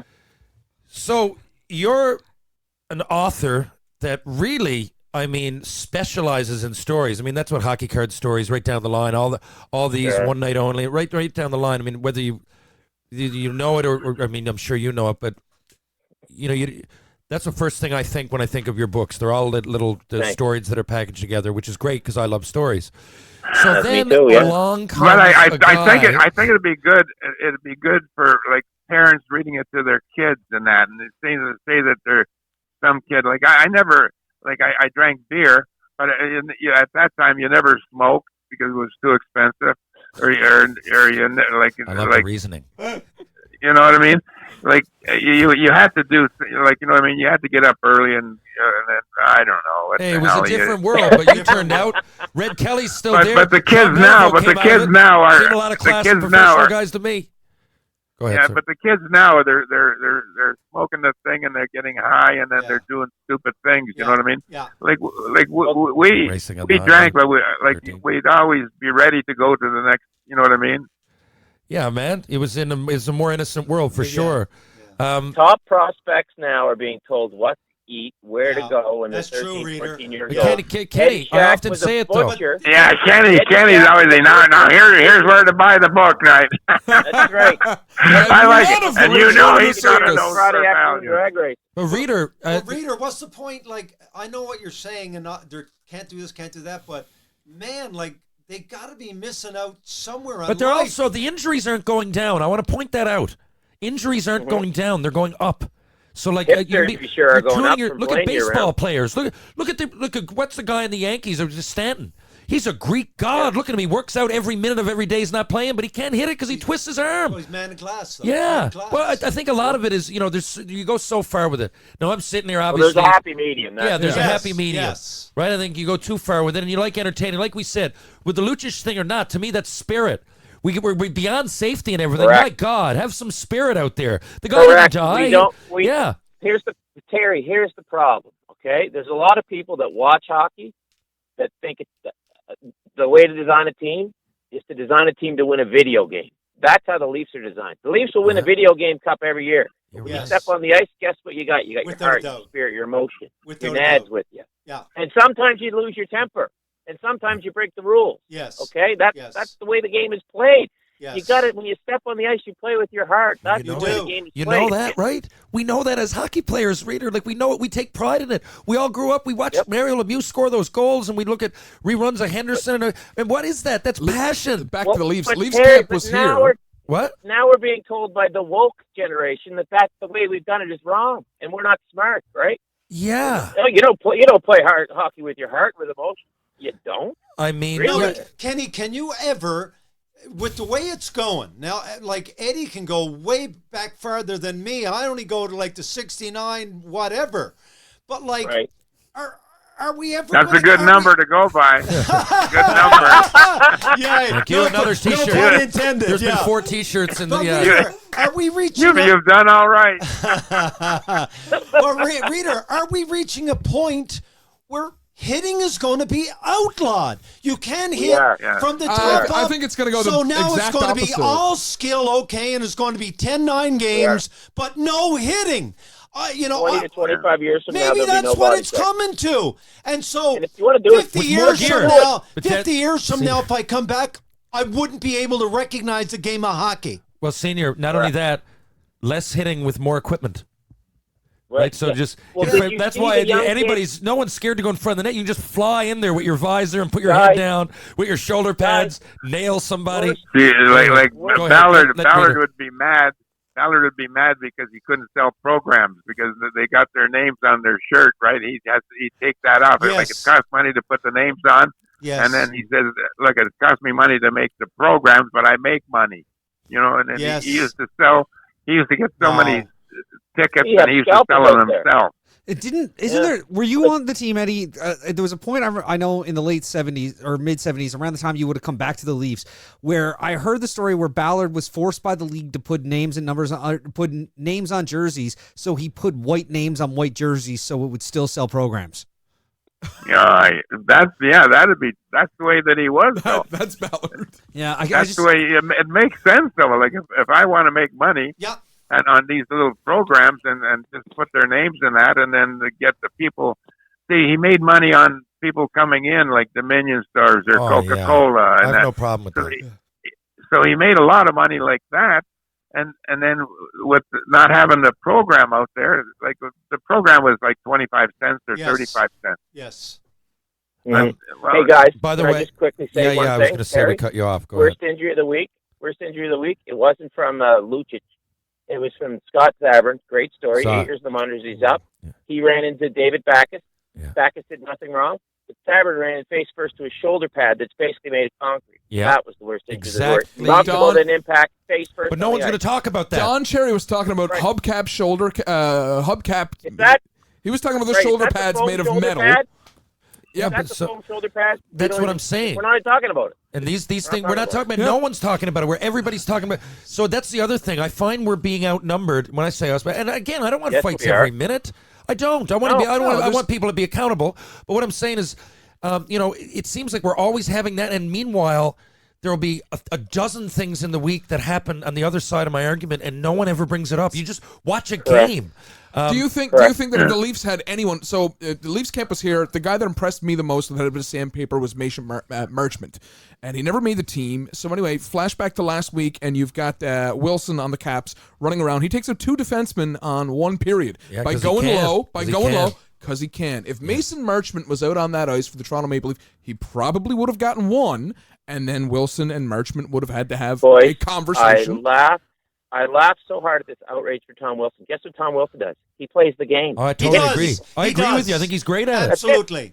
And End if of conversation. I'd love to play with him. End of He's the type conversation. of guy you'd want on your team. Now, if he hit those 2 leaps, though, all I'm saying is that if he's hit those 2 leaps and I'm on the Yeah. team, You're I gonna don't go care over if I there. get shit kicked. I agree. I'm going to fight him, I and agree. everybody's going to see that I fought him. Yeah, they're gonna and my respect team is me going to more than respect me. anything. He's going to respect me, Yes. and I'm having the conversation with him that Ferguson had with Eddie Shack years later. Correct. Absolutely. And there's a guy on the line, boys.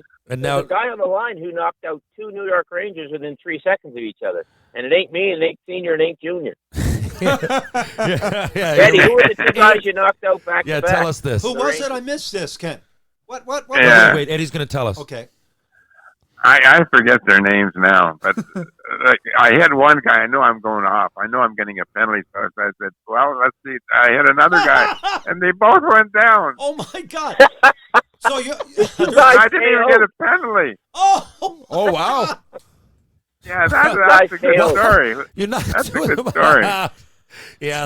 Talk about kicking ass and taking names. You And forgot look, the names. Eddie, you'd have to apologize in front of Parliament if you did that oh my nowadays. God, Reader. Oh, my God. Ken. Reader, what? But you know what I used to like too when I would hit somebody and I'd get a penalty, right?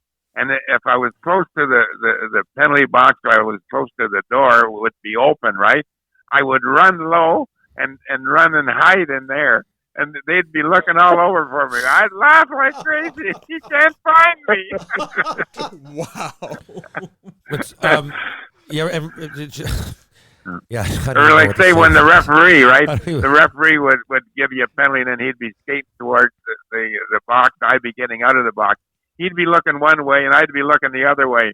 But I'd run right into him Reader, and knock him down, and then he'd give me another penalty. Oh, my God. Reader, you were listening to these stories for months on end. Yeah. Is that what went down? So we got us. I said like, Yep. when I was getting to earlier when I said like because you write stories better than anybody I know, and a guy comes along with the most stories. Now I know how you were introduced, but during the process, I know every process is different, but this must have been like it must have been sensory overload, was it? Like I'm here The now, closest I can't thing- get enough of these. What? Closest thing I compare it to, sitting with Eddie, is like sitting with you, Senior. I love it. And Yeah, I just but my listen to the stories flow. Yeah, I can tell. Like Stories are Eddie. just not as good. I always tell people now. I was just, well, you could say what? I don't know. I was a bonus baby. I came out. I was second pick North Stars, jumped to WHA, down the black hole over. Only got 1 year up top, but I played 4 years in the minors where I packed it in and anyway became a teacher. But I kept telling everyone, wait a minute. Like in the minors, a puck still cut your face if it hit you. A two-hander still took your teeth out if a guy two-handed you. And I said, if a guy ran you into the glass, he still separated your shoulder. I said, the only thing that changed were maybe up top the broads are a lot nicer and the cities are a lot bigger. But I mean, the stories are still there. Five. Like we could go in if we're on our way to Milwaukee, God forbid the dump it is. And I was playing in Kalamazoo, the farm club for Detroit for 2 years with Ted Lindsay, and God love me, treated me great.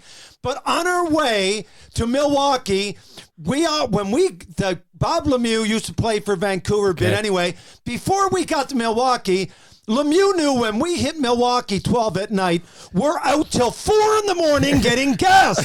So what Lemieux would do, we had our owner was a name by his name was he was married to the heiress of the Firestone's fortune. And anyway, they were loaded. So Lemieux had the platinum card. We'd stop in Chicago. We come off Lake Michigan Boulevard. We come down into the heart of the city right next to the Sir John Hancock building. This was the original Playboy Club. Lemieux would go up, not like ring the bell. A bunny would come down. We go up and Lemieux, we get up there. The bunnies are everywhere. And Lemieux would say, boys, the next 4 hours are on me. So we're getting gassed. So by the time we hit Milwaukee, we're so gassed we all go to our room. So Lemieux had it down perfectly, but it's a great story. But it's minor league. It's minor league story. I'm saying I'm in his Playboy Club in Chicago with the bunny shooting bumper pool, getting gassed on Lemieux's coin. And then we hit Milwaukee and we go to bed. Okay. I'm just kidding. I got the name. Boys, I got the name for Senior's book. I got the name for Senior's book. Major League Mayhem in My Minor League Life. Wow. That's a good one. Jesus. That's a good one. All right. That's a Killer. good one. And then Sitting you with guys- Eddie. Yeah. On that Okay. note, Sitting with Eddie All right. and just listening to the stories flow. They flowed so easy, and it was. Well, I love hearing old hockey stories. So the pleasure for me and Eddie, I've told you this, was sitting and listening. And people say I didn't write a book. I was a stenographer. I just typed down what Eddie said. Yeah. It was an absolute pleasure, and I learned a lot. And I love old school hockey stories, and Yes. I love modern hockey stories too. And what I've learned from doing all these books and touring for the Heart and Stroke the tournaments and the Easter Seals tournaments with the guys, and Yeah. guys don't sit around and talk about goals and assists. Guys sit around and talk about stories. And stories, Yes. no matter what oh man, Yeah. line of work or It life is. is from, That's so bring true. us all It's stories. Yeah. together. Brings us can- all together. that is so true. There's a lot of good stories, but there's a lot of assholes too. You know what I mean? Oh, for You know what? sure. There sure. is. You know, what? when you There's a come great along, T-shirt. there's the good stories. There's some good guys, Yeah. but there's some, like I can't read or write, but I can certainly read these certain assholes. Yeah. You can Eddie- read my mind. Eddie, I got to say, now, first of all, how are you on terms with Mike Shaky Walton? Good. I got a great. I won't. Okay, tell we gotta the- wind this I won't up tell soon, the though, story Dad. then because it's like unbelievable. I had just. Well, you're not jumped, gonna tell and it, but you are. He went from the Bruins. They just won the cup, and he jumped to the World Hockey. The Minnesota Fighting Saints got a boatload of money. Anyway, we're in camp. I'll tell it to you if and when I get to see you again. It's a great. Well, we want one it's a more great story out of shaky Eddie because story. we gotta shut her down. I'll let you finish get that. Eddie. I want Eddie's best story. It's an okay, go ahead. Eddie, I've got one. You've mentioned a couple of times that, obviously you mentioned earlier that you were literate. I'm wondering how difficult it was on the road, traveling to and from games. And Well, you would like say that in L.A. that and I had to take Norma to the hospital, and then the two kids were it was at night in that, and to the hospital. Like Norma would get me there, Yeah. but I said, Norma, you got to help me to get back, because the two kids are in that thing. So you would remember how to, with this building, you would remember this corner, you would remember. Yeah. You know what I mean? Yeah. So a lot of the things when I went to, like, from LA to the rink to the airport, I knew how to get there. Like, you know what I mean? There was no problems. Yeah. So like even like now in Toronto's getting to be like I haven't got a clue. When we're doing the book, like Brian picks me up or Ken, like you pick me up. And we go from point A to, like, we got to be on this radio station, or we got to be over here at the hockey game, or we got to. So it's so nice for me, and it's so relaxing that I don't have to worry about me getting from point A to point B. You know what I mean? Yeah. I got you. Yeah. I read the book that came out in 1998, a little bit later than it came out, and I remember that was one of the first things that stuck with me because I was reading it as I was traveling to Toronto for the first time without my folks, and I remember just thinking, geez, that must have just been unbelievably difficult to get around. So, yeah, I just had to ask you that. Yeah. But other than that, like I'm in Toronto, and then I said to my wife Norma, I said let's go to Niagara on the Lake. That'd be a nice place to, you know what I mean? Yeah. But she didn't want to go, and I never won any Lady Bings when I played hockey, but I win one every year now. I've been married for 57 years, and I'm hands like, yes, dear, no, dear. And don't piss on the marble. You know what I mean? Eddie, where's she from? From Keene. It's a little town near Peterborough. Okay. And it's a farming area, and when you come into town, they say, g'dee, g'dee, how are you today? Yeah, okay. Yeah. G'dee, g'dee. I mean this, Eddie, you're 82 years young, and we joke about that, but you really are. Your attitudes and positivity, your storytelling, it's all been very welcomed on our show today. I've had an absolute blast. Guys, I don't know if you have anything left for Eddie. I'd just like to say, what does the future hold? Because you got a lot left in you. So, I guess this year would be a lot. He's going to walk across Niagara Falls. Yeah. No, but you know what? Anything. But you know what? It's so much fun to have people. Like I'd be no good by myself being alone. You know what I mean? That's one thing I don't. I want to be with people. Yeah, you're good people. And I don't want to. I don't want to be tied up in a bed that I can't. You know what I mean? I can't go along and say hello to people, or I can't say this is what happened to me. I was very fortunate. Yeah. I met Bobby Orr. I played with Bobby Orr. Yes. I with Bobby Hall, I used the stick. With Phil, you know what I mean? Yeah. I got so many. I played with Lee Trevino. I played with like Ronnie Hawkins. I did. Yeah. You know what I mean? I did so many great things when everything was sort of, you know what I mean, like right up there with the music, right up there with the golf, right up there with the. George Chavallo and catches. You know what I mean? Yeah. Eddie almost killed a guy when he was golfing with Lee Trevino. You hit a guy in the head, didn't you, Eddie, when you were golfing with Trevino? That today you hit the guy in the head. Oh, yeah. Well, yeah. That, like, you know what I mean? There's a lot of people who watch. We're doing a charity for Timmy Horton, and then there's like on the third hole, and I'm hitting the 3-wood. And if I don't just pull it a little bit, and then it hits the guy right in the head, and he goes right to the hospital. You know what I mean? Yeah. Guys, can you quickly tell us when the book is going to hit shelves across the country and where we can? This is my part, Eddie. Okay, book is available now at frameworth.com, and there's signed copies available if you want to order them through frameworth.com, FRAMEWORTH.com. Right, Eddie? And the book is going to be in indigo and chapters as well. I was going to say chapters here in St. John's, How the hell are you going to say that? How the fuck do you know? We're asking Ken and Eddie when the book comes out. No, I just said he just said it'll be in chapters. Oh, go ahead. Senior knows what's down. Yeah, indigo chapters across the country, but if you want it right now, please order it right now.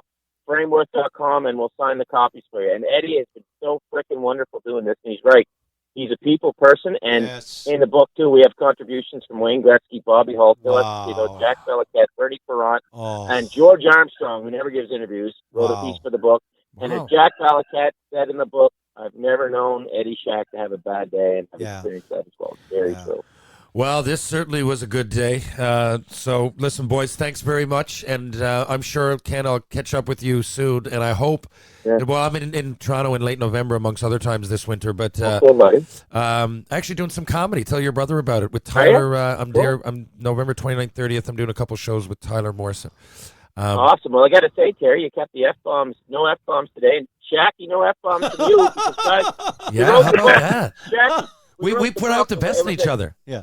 We brought out the best. It was 42,000 words. I had to get it to cut it down to 35,000, so I removed 2/3 of the F-bombs. We were there like that. Okay, boys.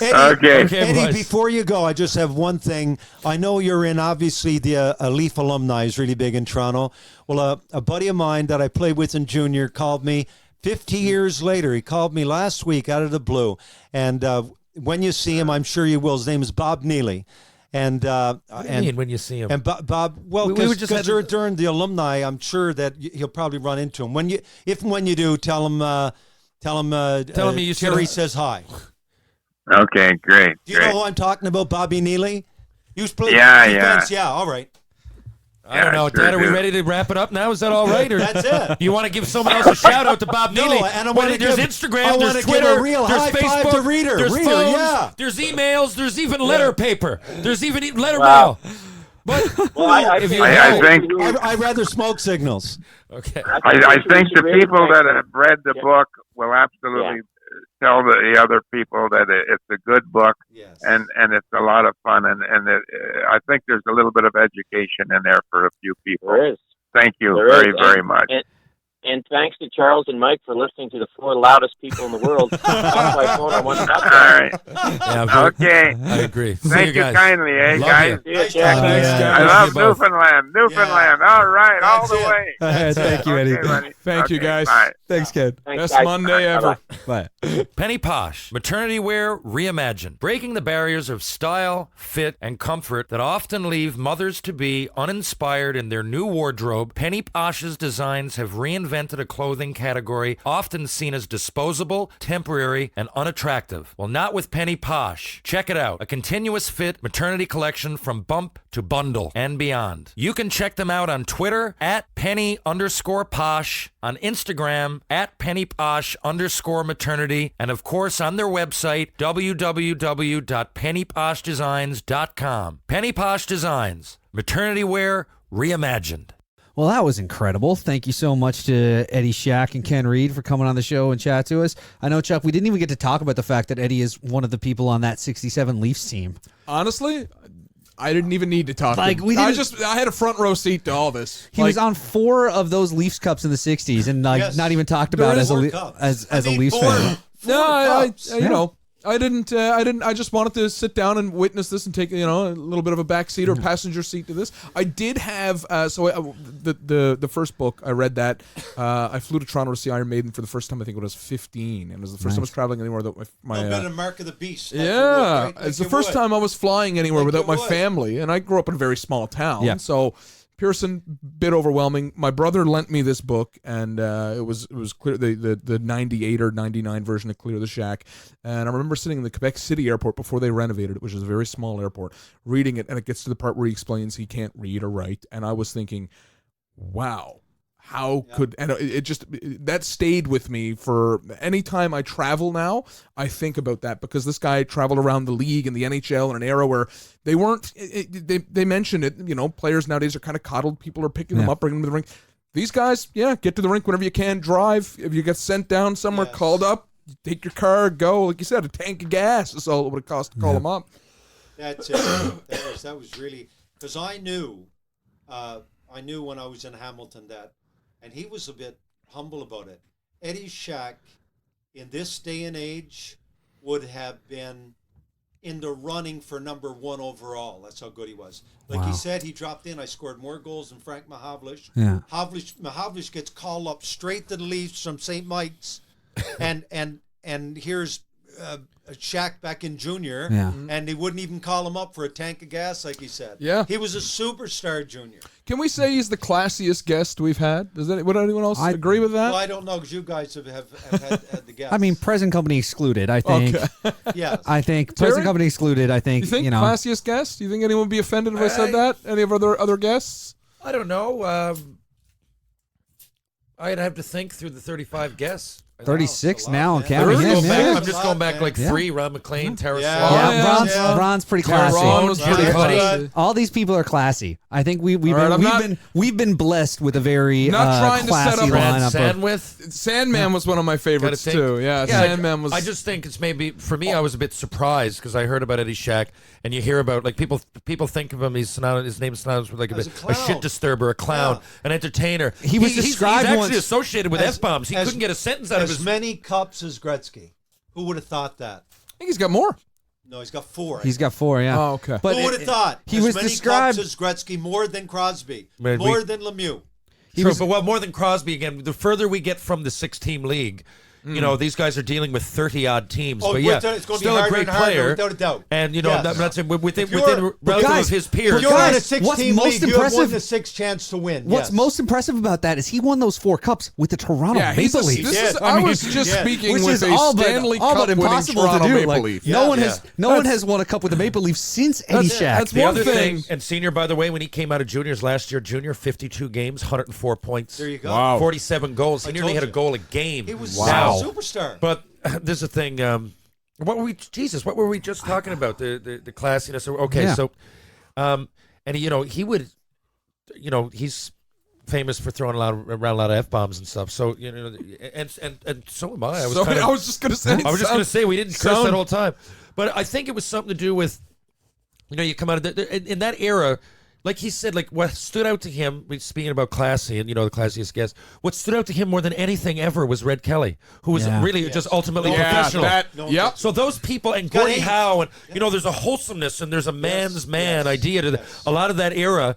And I think, that really came out in a lot of ways. Like on one hand, you're going, Jesus Christ, they're driving around at 13, boozing. Yes. But on the other hand, if everybody was doing it, it's just a different context. There wasn't as many fucking stoplights. There wasn't, Twitter. There wasn't internet. Or it was just an easier, simpler life. It was simpler life. So yeah. that really came no out. Dope or anything like that. The only thing I guess is booze. Yeah. It's gonna be just bad. So the second thing that surprised me, the first being of the whole interview, I'm saying the first thing being the Red Kelly. That's what stood out to him, and clearly so. Class and professional means a lot to him as a John Beliveau. And he went back to it. He went back to it. It was the second part though. If he's illiterate for that long. I knew that he started at illiterate, and I remember hearing him tell stories, and I knew that he tried as time went on, but he never really, during his playing days, got to read or write. Really, I'm not going to say at all, but again, if you read the first book, and I skimmed it, I didn't read it the first time, you'll get that. So this is why, to me, the 20 goals with the 5 different teams. Yes. Because if you're with one team and people get to know you, and then you can ride that groove. But I don't care who you are. If you score 20, you stay with that team. Yeah. But I don't care who you are. You had to. That's 5 different places that you had to read and interpret the paper in some level. Let's say I don't read the paper. Well, the coach putting words on the board. Here's how we're going to do our power play tonight. Here, you can say if you can't literally even read at all. Like he said, I couldn't read anything. Yes. I didn't know what they were. Just symbols to me. Yeah. So then all of a sudden, couldn't read road. You're talking about at a human level, finding your way around 5 different cities. Yeah. That itself, finding your way to 5 different rinks. So imagine. That's to me. So if he's one again of only 2 players to get 20 with 5 different teams. The other one, by the way, Bill Guerin, 7 different teams. Yeah, he traveled the league like suitcase. Yeah, but to get 20 with each, because there's usually a reason that you're being traded. So sometimes it works. Sometimes the guy's on his way down. Milan Lucic is not going to do for Calgary. He's not going to get 20 goals anymore. But he's there for a reason. But if you're consistent with that many teams, all while being illiterate. And having to navigate your way around with no one knowing, I mean, that is fucking insane. Well, it means that he's got a really good IQ. It just means he's got a really good IQ. Without a doubt, he's intelligent. That's a good point. He's got a big IQ, but he just doesn't have it in terms of paper. And he can connect dots, and he could be cerebral. I'm comfortable saying that Eddie he listed 4 different ages in the interview, but I think he's 82. 82, I believe. I'm not going to be that sharp when I'm 82. I can let the sport. Yeah. I don't know if I'm going to be that sharp at 32. Hopefully, but I don't think I'm going to be that sharp at 36. Still in action movies, so I don't know. No, Terry, I'll tell you. Before you wrap it up, there's one story I might have said it the last time here or told you about his illiteracy. He was playing in a game, and I forget against whom. I wish I'd give specifics, but they were giving it to him. The other coach was giving it to him. Shaq, you can't do this. You can't read this. You can't do that. And this is a true story. I read it.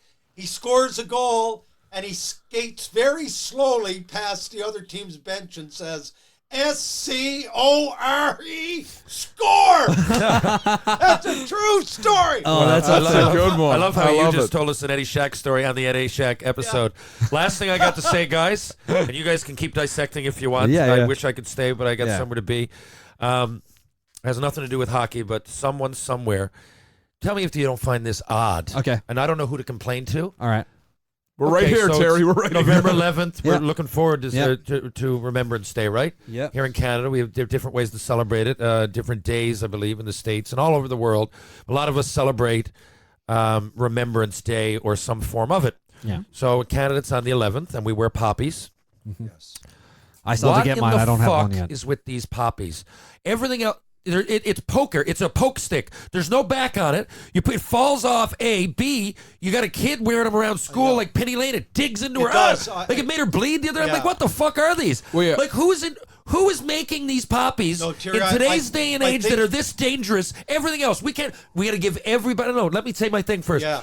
We got to give everybody a medal in soccer, right? We can take hitting out of hockey altogether soon. There's no fighting. There's no fucking none of that. Everybody has to be happy. My God, make sure that every car has 7 airbags, even if there's only 4 seats. Make sure everybody's in a bubble. Yet they're giving these things out for free, and you could stab someone's fucking eye out with them. Now tell me how they haven't progressed. I got 2 things for this. I also have 2 things. You start. One, my grandfather had the greatest thing. You had these little tiny Canadian flag pins that you had the brass thing. I know the ones. Yeah, he used to get us poppy. This is back when they were green. Take the needle out of it, fire it on the ground. Probably caused 1,000 flat tires. Take the thing, and then take the Canadian flag and put it in it. That's what I'm going to do. And he had that stuck by him. Yeah. Too, we had a kid in high school. Fall out. I'd rather to take a patch and put the patch of Anything. on. Give me a sticker. Here's the thing. Here's the thing, the though. idea is that they're meant to be lost because it means you're going to give a few more dollars to the Legion. I got nothing against it, but like it bothers me because they always stick $5 me too. Yeah, it's I hard just for find me they to fall get out. stuck. Like they also- I've had 4 on today, man. I don't have one on now. I'm looking down. It must have fallen out No, again. they also- if it doesn't fall out, it's going to poke you. No, I wish I could just get a sticker and just stick the thing on. They also I got an aversion to Mike wants- .2 and getting stuck. Fucking brutal. Well, they also the Royal Canadian Legion actually doesn't want people to amend poppies. Like they are what they are. They're supposed to be, and so they get them with these pins. Yeah, It's they don't done. want. Yeah, Too bad. but it's fucking poking me. Yeah, why don't But- they have class? Wait, sorry. But here's 2 things that I will say. One thing that I often do is if you go to like Michael's or something, you can buy for like those kind of pins. Yes. You can buy just like a little round one. I don't care. Yeah, That's not an and- answer. Keep it going. No, I'm saying like you can do that. I do. I'll do that. Get a little Sharpie color it black. Use that to replace it. I've done that before. Well, thank you for the tip, but the other eraser thing of a Your pencil is another one. I used to when I was a kid. Guys, Mike was going to. When I was 3 of us here. And when I was a kid, what we used to do was take the erasers off mechanical pencils and cap them on the back of them, so it would hold it in place and also keep them from stabbing you. So just like those like mechanical pencils, just pop the back off them like that. I had to go, but I'm going to say one thing. Yeah. Good point, Chuck. Good point, Mike. Yeah. But It's still it still doesn't solve my beef, and I will never have a problem with the Royal Canadian Legion. My grandfather built the Royal Canadian Legion, helped built it. Did he not, Senior? By 45 Park Avenue. Now it's Park Place. And I wear that thing mid-October. I start doing it. But I don't want to shit on. Wait. Why is everybody in such a fucking panic? Go. Say what you're going to say.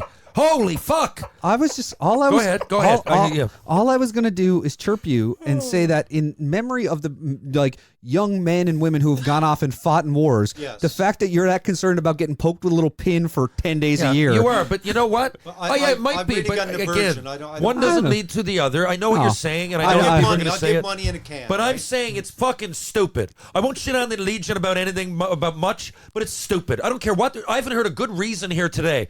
Those things. There's 2-year-olds going around. Like I'm not all about safety either. Like I'm going to go out of here and probably not wear my seatbelt.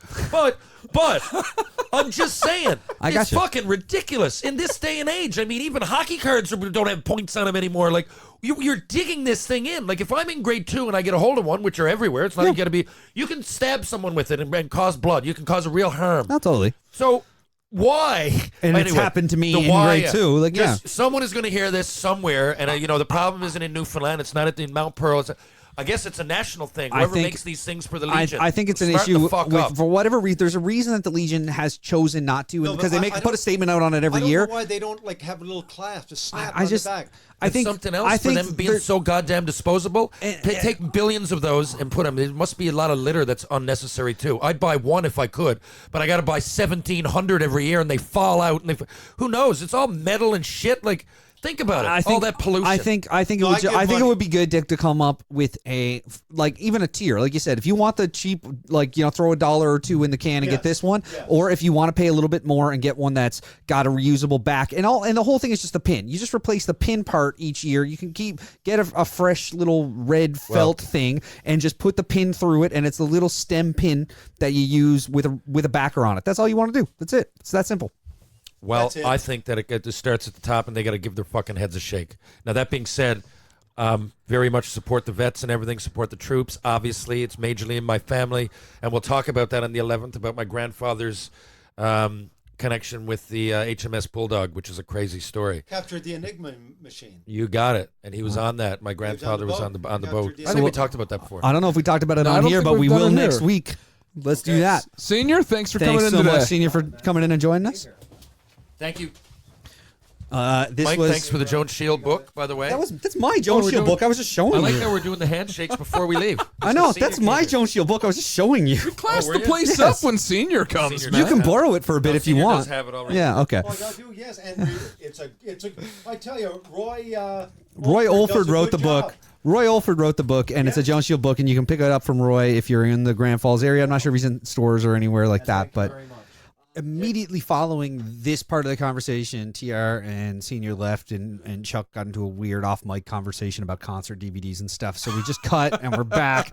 It's just me and Chuck. There's a We couple literally just finished. I went on for 45 minutes. There's a couple things we want to just chat about before we call this one an episode where Chuck wasn't here for the earlier part, even though he was here for all the hockey conversation of the early part. Missed the music stuff. I had to get that in there. We talked about a lot of good music, but the last waltz get brought up. no. Oh, I've been documenting each time I can sneak the last waltz into this. And as we I don't think we got an answer from you, by the way, because during the Ron episode, I did ask best non-band last waltz team. Oh my God, it's Caravan. Yeah, we okay, talk cool. about this all the All right, time. I just wanted to mention- okay. Bringing this up, the day we're recording this is the anniversary of the last waltz being shown for the first time, being released for the first time in the film. Not the concert itself. The concert itself was A year before, a year the before. Yeah, 23rd? 25th of November, I believe. Yeah, it was shot as like Thanksgiving concert. Yeah. You got a Thanksgiving meal and a 3.5-hour concert featuring Neil Young with a giant rock. We did talk about Neil Young. Yeah. Oh, did you? Yeah, Okay. because you're talking about the Everly Brothers, and TR had never heard "Walk Right Back," and Oh, then me and wow. Senior both were like, Jeez, "But he ripped off Neil Young, ripped that song off so Man, bad." I missed the Everly brother. Yeah. Senior goes deep, man. Yeah. Anyway, back to hockey. Back to hockey. All right, we're not doing this again. let's get this get the hockey stuff down. All right, what's up? You see this? What's up? Okay, I got one for you here. All right. Today, around the water cooler in the office, I work in an office job that has a water cooler, and people tend to talk about hockey there. They were saying, who are the top NHLers right now? And who do you think came up? So obviously, McGregor Crosby is always the conversation. McGregor? Not McGregor. Sir? McDavid. Fuck. So yeah, I'll tell you. So one Jesus. yeah, Connor Mc something. Connor McGregor. One and Connor two, McDavid. One or two, you're flipping between McDavid and Crosby. One or I two, think you're, I think as part of the rest of that conversation, you still have Ovechkin as a major Yeah, player. so I said right think now- so I the think question was Nathan right. McKinnon is Yeah. part of that conversation. Okay. Are we You're talking not kind of even- exclusively forwards? Well, no, best hockey player. No, but I mean, did the conversation? If I'm trying to line up with what you guys. Nobody brought in a defenseman. However, so I'll list off some people that came up. Now I'll tell you who I told who didn't come up until I brought it up. Yeah. So anyhow, Ovechkin, yes, he was Yeah. brought up. Can't believe I Matthews, said McGregor. yeah, Fuck me. Matthews, he Don't was even- brought into it. Tavares was brought into it. Yeah. Ovechkin. Kucherov was late. Like people Okay. were late getting to Kucherov, which surprised People being late me. on Kucherov is kind of Yeah, his that's brand, kind of right? Kucherov's thing. Stamkos wasn't brought up, which kind of Panarin wasn't brought up. I think he's in the top 5 or whatever. But my thing was my thing was like, guys, you guys are all really sleeping on David Pastrnak. I was gonna say, And I figured, and then when I said it out loud, because like, listen, and one guy doubled I like down. that you cut me off earlier because you knew I was going to bring up Pasternak before you could do this. One guy doubled down on Matthews, and I was like, okay, well, you can make a case. You can make a case for almost anyone. Nobody brought up Kane or Taves or I because feel these like- guys are in the sunsets of their career. But I was Yeah, like, I was going to say as much. I think. Is Pastrnak on? Did he have 3 40-goal seasons already? Am I right in saying that? I'm gonna have a look for And you anyway, right now. well, I know but- that right now David Pastrnak is the NHL leader in both points and goals. Yeah, and he's got like 13 of them He's got 13 goals. and 13 games played.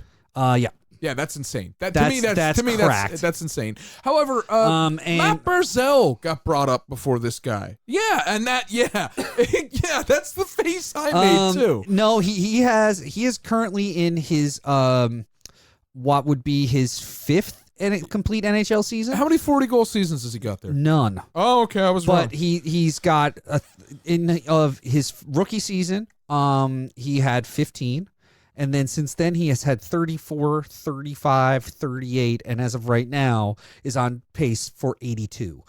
Wow. Yeah. Anyway, I just thought like, yeah, geez, nobody's, people are making wide berths for, and honestly, out of the people listed, I think it's fair to give Ovechkin like the fucking consistency for him as a 40 or a 50 goal. It is fair. It's not fair to say he's but like when people were bringing in Matt Barzal, I was like, when you bring in Barzal before you talk Pasternak, fellas, Barzal is good, but like, and the thing is Barzal's Islanders. Yeah. And you is this think about that is for a this minute. your Islanders guy who you were chirping today because tickets for the Islanders games are like $6? Yeah, I always chirp. But it was him. that guy. That's the same guy. No, but so the guy who has a bias for the Islanders was the one that brought up Barzal. I brought Barzal. Obviously, I brought Barzal into this to get to the $6 tickets. So tomorrow night, if you're in the Long Island area, and if you are, boy, am I sorry for you. Spend $6 and go watch the Senators get absolutely trounced by the New York Islanders, who have won 9 straight, and nobody talks about it. My favorite thing I've seen on the internet today, my second favorite thing. My favorite thing I've seen on the internet today was a bachelor party where they played a game of softball, and everyone was dressed up as a 1990s or 1980s wrestler, which amazing. Who would you have on the mound? As 80s and 90s wrestlers only playing a softball game. Who have you got pitching? I got Razor Ramon with the toothpick hanging out. I feel like that's Razor wasn't even there. Roddy Piper was on the mound.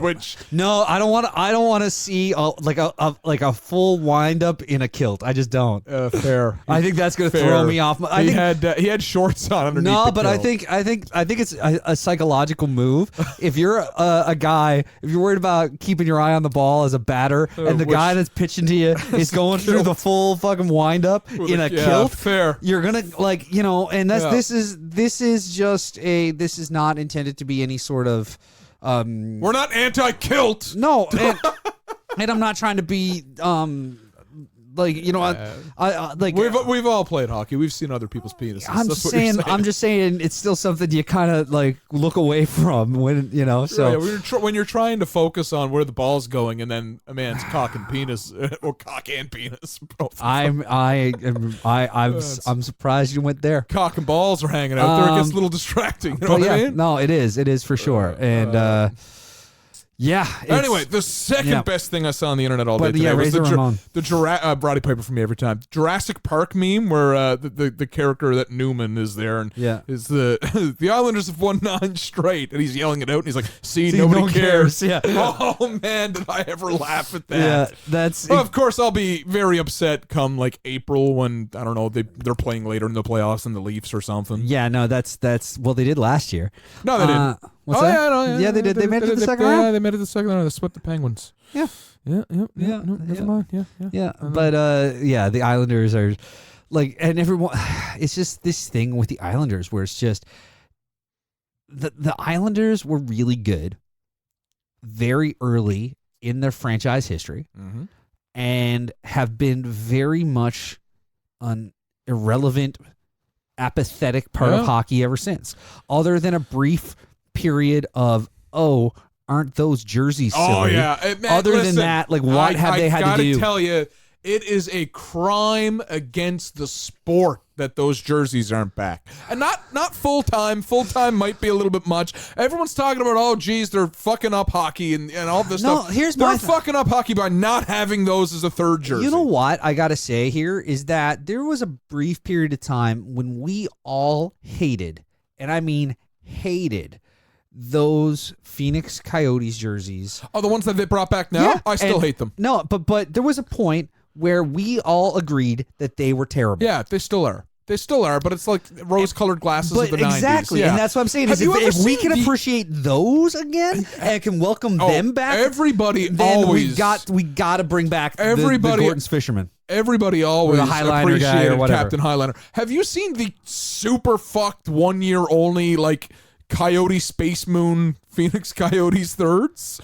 Hang on, I got. Oh man, I got to get this up and we'll tweet it out. It is the most fucked jersey in all of I can't type and speak at the same time. Apparently not. So it's a bad one? Oh yeah, I'm getting it up here now. It's oh boy, it looks like the space coyote that Johnny Cash was on The Simpsons.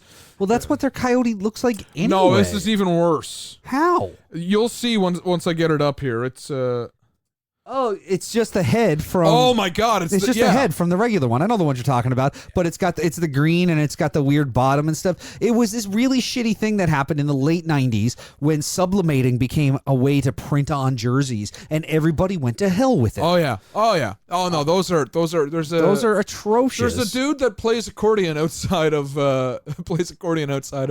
Rocket every now and then that has one of those. He's got that's one. good. Yeah. Oh, it is. I think it's like a Van Viesbroek one or something. It is horrendous. Numanen who is on NHL Uniform Database's sample jersey of it. I think by the way, NHL Uniform Database, great site. NHLuniforms.com. I highly recommend just spending way too much time looking through it. But that's the thing is that. Oh man, I forgot to bring up. I've got Eddie Shack fucking powder blue Pens Pens jersey sitting now at my home because my folks are gone. I forgot to bring that up. I should have posted. You should have. I'll take a picture of it and we'll. I want to go through and find out. We need to do an inventory at some point and just find a jersey. Yeah, we're gonna have to do that pretty soon because I'll be able to get them all out. They're gonna get transported soon. It's we'll get we gotta do something. I'm gonna see how many I can fit on at once. Oh, let's do. Yeah, we'll make a video about it and stuff. But I think if I'm just still on the NHL Uniform Database, but if we are kind of being forgiving of those particular, the Islanders have had some bad, boring jerseys. The Islanders have the world's worst modern third jersey history. They've got. But you know what? Here's three third jerseys in the last 10 years, and they're all fucking hideous. Here's the thing I'm going to say right now, and I'm going to say this, and I'm going to say it with all seriousness, and I mean it. If you take, in 95, 96, 98, they brought in those Highliner jerseys or Captain Highliner jerseys from 95 to 97, and then from 96 to 98. They did one of these weird things where they did a bit of a handover, where they kept the jersey, but they changed the logo. And here is my big issue here. The logo's not the problem.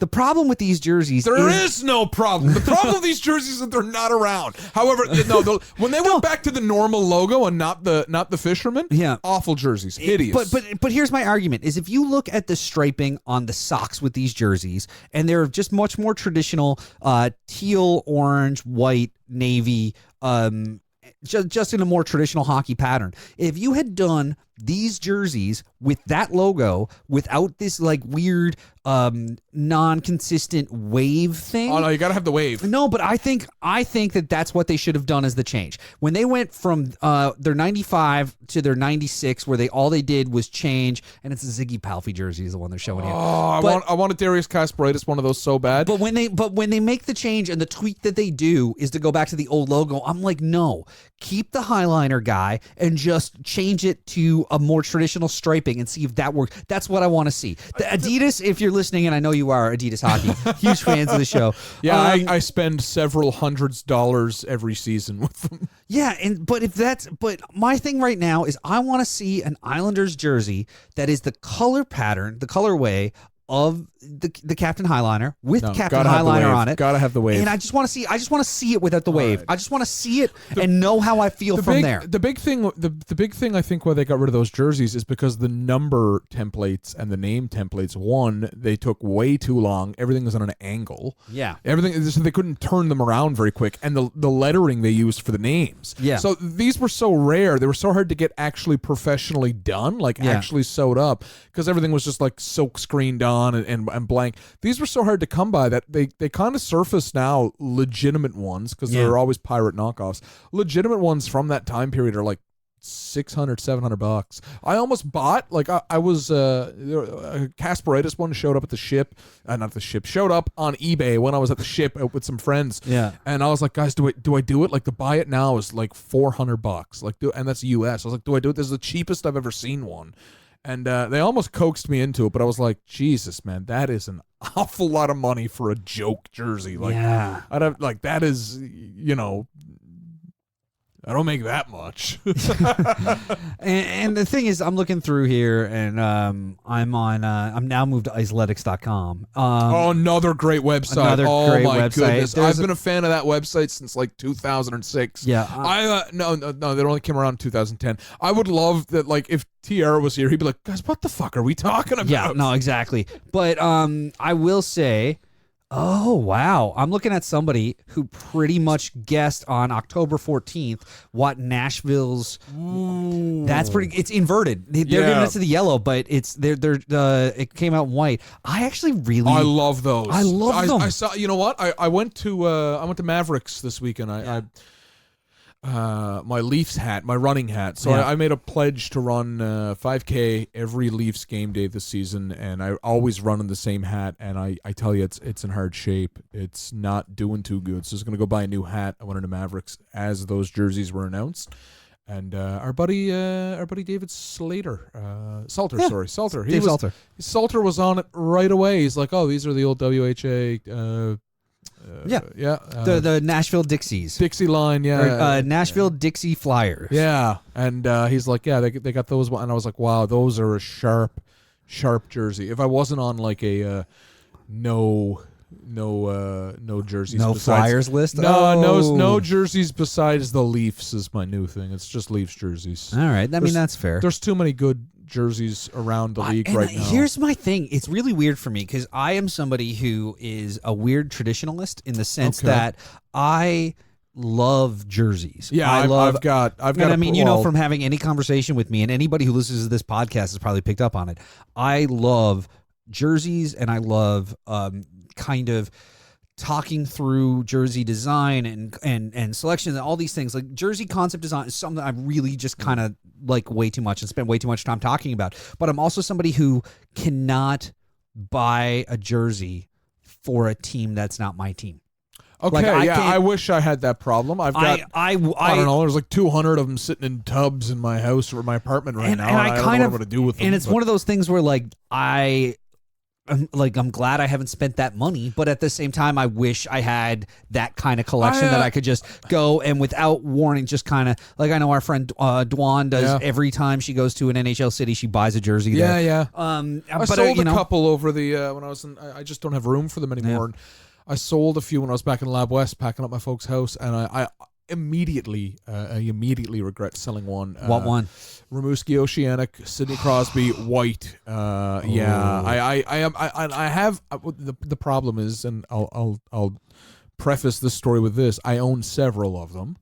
So I own a home and away, both of them, and then the one I sold is the home that doesn't have the MasterCard Memorial Cup patch on it. So I was like, okay, I've got the one with the tournament patch. Yeah. So, but I was like, Jesus, why'd I sell that? Yeah. Like, I could have just went out and bought the patch, put the patch on it, and I would have had two, and two would have followed me around in giant Mylar bins everywhere I went for the rest of my life. And then one day I'd be talking to somebody, and I'd be like, hey, look at this.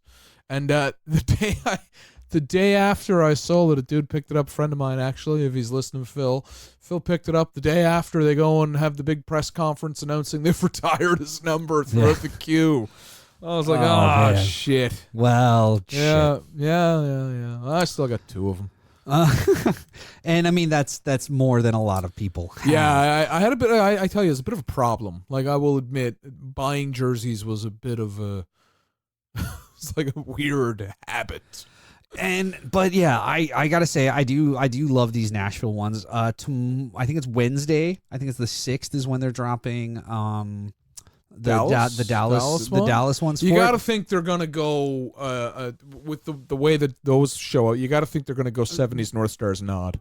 I don't know that they are, because I saw they teased out something on Instagram and it doesn't look quite the same. Because the other thing is that they do tend to go with the Stadium Series matching jerseys. Oh. Right? Like, so generally speaking, they try to match them up a fair bit so that both teams, they have different colorways and stuff, but both teams kind of look similar. And so I think you're going to see that wide stripe. I think you're going to see a lot of the elements from this Nashville jersey. I think you're going to see a lot of those kind of being held over. I think they got to go with the... I used to call them the Sprite jerseys, like Yeah. the yellow and those old North Stars jerseys look like a Sprite bottle. They're probably going to go with that color template. I don't know, because I mean, more than anything, I think Dallas has had so many opportunities to cash in on North Star, North Star kind of nostalgia and they haven't done it. And I think other than Carolina and the Whalers, I mean, it took them a while, but they got there. Yeah, and I think that I think you're still a ways off something like that happening. I think given what Nashville is wearing, it's not going to work now just by the way that they look. I don't think Adidas is going to go with it. I really wanted them to just keep it simple, bring back the foot in the crease goal era Dallas Stars jerseys from 99, 2000. They'd go much farther back for something like this. Yeah, I know. Yeah. That's what I thought. But those are beautiful, man. And can I also just say, just to hover on this Nashville thing for a little bit longer, because God forbid we not just talk about jerseys. For 3 hours. I absolutely love the crest that they did. The on the shoulder crest on the shoulder. Yeah, it's great. It looks a lot. It reminds me a lot of the old Tiger Bruin. Like back in like the Bork Neely era, the Bruins had a shoulder patch that my wife swears is a tiger, even though it is supposedly a Bruin. But it was this like gold and black striped thing that looks kind of like this, has very much that vibe, and I really like it, and I like it a lot more than their actual logo. This to me is as close to the Predators have ever gotten to. Like, I will say the word mark not being centered and the P hitting the bottom line, and then the nothing in Nashville doing that with the top line bugs me way more than it should. But other than that, I think these are great jerseys, and I really like them. Are the Bruins wearing their thirds? Or no. They're not bringing back those Winter Classics as thirds? Apparently, there was something leaked over the summer where it looks like they're doing a black version of that jersey. Not as good. But it's not as good. And because the other thing is, like, those weren't black. They were really dark brown. Yeah, that leather brown. I tell you, I only own 2 Bruins jerseys, but that would have been like I'm still super that tempted. That would have been a close for a third. I'm at a point now where I'm anxiously awaiting the point of them getting a new third jersey, so that one will go on stupid sale. Yeah, that's fair enough. That's how I got my Toronto Arenas jersey. I can imagine. They went on stupid sale. Yeah, stupid sale is always good. Yeah, mass produce these things. So you got anything else? I mean, we were going to talk a little bit about the Scott Sabourin thing. Yeah. Sabourin, it's obviously, if anybody knows, he was in an incident on the Saturday night game. If anybody doesn't know by now, they're not hockey fans. Yeah, but sometimes people just lose track of shit. So, yeah. So Scott Sabourin, who is kind of a great but shitty story in the sense that, like, Scott Sabourin is somebody who plugged away in the minors for years. Finally got seasons, I think, or was it 5? It's something very long. Finally got called up. Earlier in the year, everybody got really up in arms. Scored a goal against the Leafs first game of the year, by the way. Yeah, but it was after the preseason game where he got into a little bit of a scuffle with Matthews, and Matthews is like looking at the back of his jersey to be like, "Wait, who are you?" Yeah, who are you? Which I thought was the solid chirp. But then Sabourin comes out and gets the goal. Scores. Yeah, Sabourin also went up against Leafs. Sabourin also went up against, I think it might have been Chara or somebody. He went up against somebody that was like a bit like out of his weight class a couple weeks ago in a game. But of course, Saturday night he is playing against Boston with the Ottawa Senators and makes a go at David Backes. Backes kind of holds up to brace himself for the check. Sabourin just hits him awkwardly, kind of gets him in the shoulder. So Ken talked about this on the he just brought it up in quick passing. I actually think they went tete-a-tete, head-to-head. I think I've watched it a bunch, but the thing is, I think they did, but I don't think it was like a primary contact thing. But here's the thing: if Scott Sabourin, and I'm really happy that he gave the thumbs up as he was leaving the ice. He's gone on Instagram. He's got a broken nose, I think, is what happened out of it. And I'm not sure if it might have been you even that I saw this tweet from, that if Scott Sabourin doesn't get knocked out, he's got a charging penalty and no one's talking about it. I think that's one thing that, so we talked about earlier about fellas not fighting and stuff. Yeah. I think charging has been a bit of an issue this year because fellas aren't fighting. I think fellas are running around. You're seeing a lot of 5-6 stride hits. Fellas finishing their check, but they're, and again, I mean, we talked about the Lucic thing and we talked about it to death, but after it happened, nobody's really grabbing on to anybody. No, I think that's Backes nobody's had really enough. Here's one thing on this. Here's one thing. Man, am I ever glad. one of my least favorite things to ever see in hockey, and I'm very lucky that we don't see it that frequently. We don't see it a lot. It's when a fella is in the air, like really high up, and he's already out before he hits that ice. That is, there's nothing as frightening to me. There's nothing that can happen in a fight. I've seen guys get bopped in fights and they're out on their feet and the other guy will lower them down. George Peros and Colton Orr being a very famous one where Peros stuff like that. However, when you are flying at like 40 kilometers an hour on skates, because all these fellas are fucking moving, and you're out and you're in midair and you're coming down, I mean, hey, read up on Kevin Stevens and what sent his career and life off the fucking rails. It wasn't a fight, it was something like that. He was out before he hit the ice, and Sabrin goes down face first. Amazing that he didn't break every bone in his face. Yeah, he's got a broken nose and he looks pretty banged up. But Also, I'm glad he's doing well. Glad David Backes is okay. I'm not sure that he is. Oh, okay. Backes left the game. I didn't know that. Bacchus was, for anybody who watched it, Bacchus was close to tears watching. Like when he saw Sabrin go down, he was the first guy to like call over the trainers. And he stood by in close to tears. And then he went down the tunnel and hasn't returned. And when asked about it, Cassidy said that it was an upper body injury, and they asked if he would be more specific. And Cassidy's quote was, from what I saw, and I don't have it right in front of me, but Cassidy's quote was roughly, "You do the math." Oh, Jesus. And so and this is another, so David Backes has a lengthy concussion history, and he bought into the role of Bruins enforcer.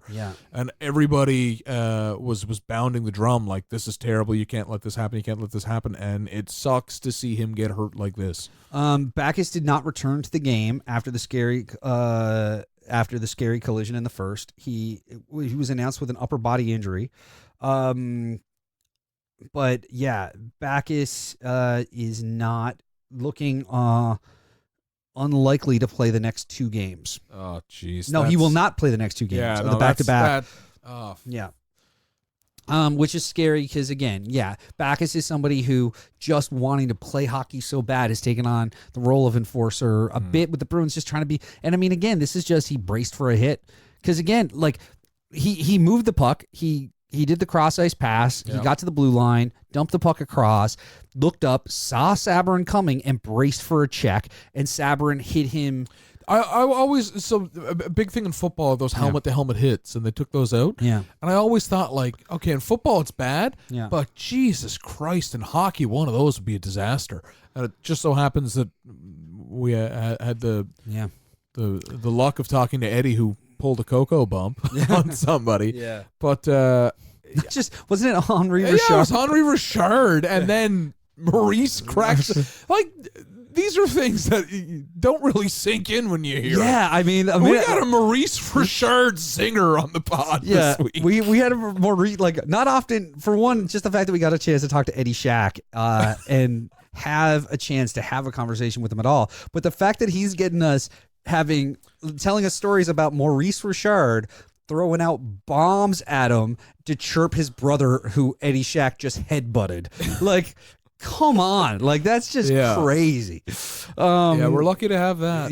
That's all I've got. I missed last week's. I was up in Montreal. I don't remember what happened last week. Provence. Oh, we had Steve Kiley on from I was Monster upset Truck. That was I great. missed that. Yeah. It was a good one, and I can't thank him enough, but we've been going now for like 2.5 I think hours. We've got 3 so we're gonna hours. wrap it all up. Terry, of course, you can find at Terry Ryan 2020 on Instagram, Terry Ryan 20 everywhere else. Keep an eye out. Tales with TR is coming up from the Hockey Podcast Network, and check out all their stuff anyway, all the other shows they have going, because that one's going to be a fun addition to it. This is still going. TR is still going to be with us, and you just got 4 hours of Terry a week now instead of 2, which you know he could go for about 6. So if anybody else wants to hop on, Chuck, you got anything on the go? You can find me. Well, I've got a couple of things on the go.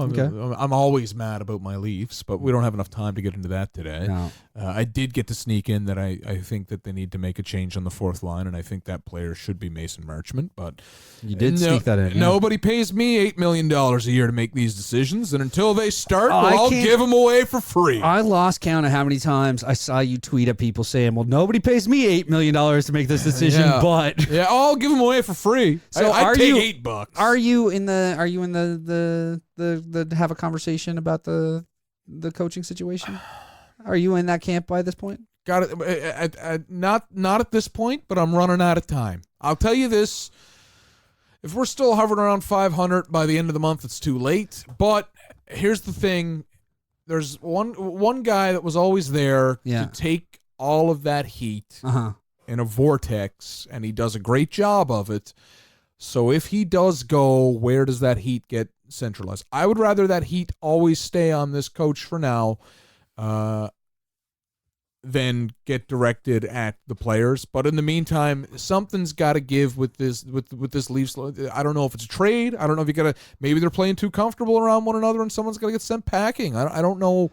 I think Ken's line from earlier that the Maple Leafs have built a team that could win a video game, but not necessarily.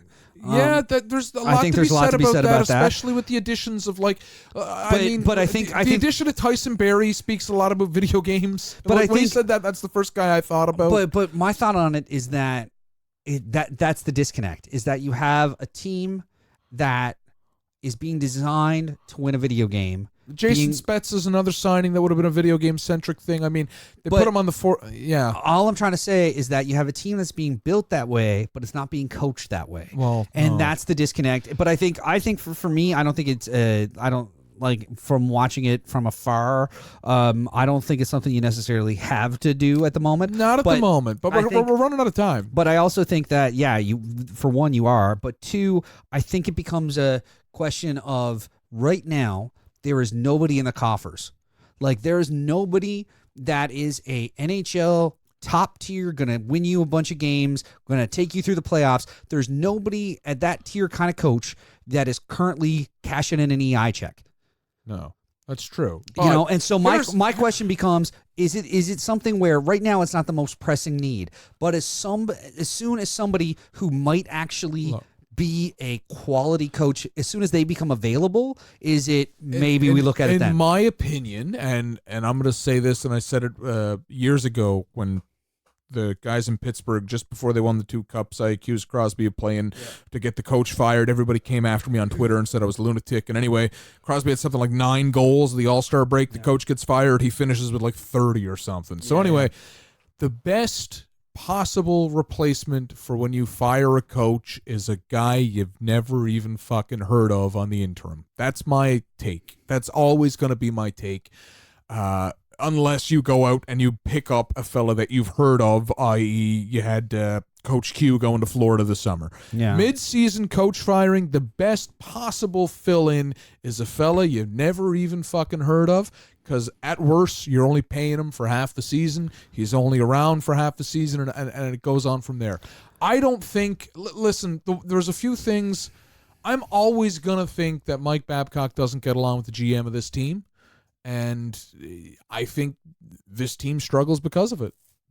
That's it. That's all I've got. And I'm not. I flip flop. Some days I'm like, well, I think he put out Alex Kerfoot to start a fucking overtime period a few weeks ago, and I was like, well, again, nobody pays me $8 million, but you load up with 2 fucking better forwards than Alex Kerfoot. But here's no disrespect to Alex Kerfoot, but you've got Marner, Matthews, Nylander, Tavares was healthy at this point. You've got Alex Kerfoot going over the boards.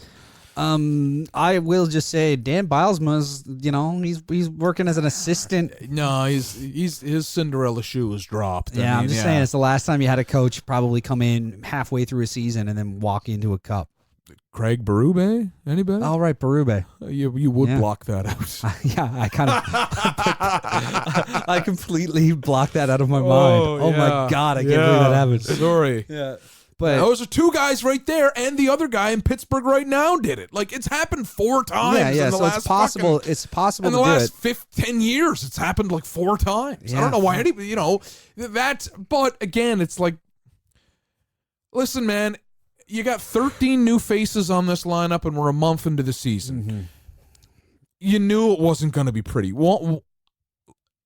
I'll say this. We all collectively on Twitter, everybody collectively lost their minds at Mike Babcock for not dressing Jason Spezza in the home opener.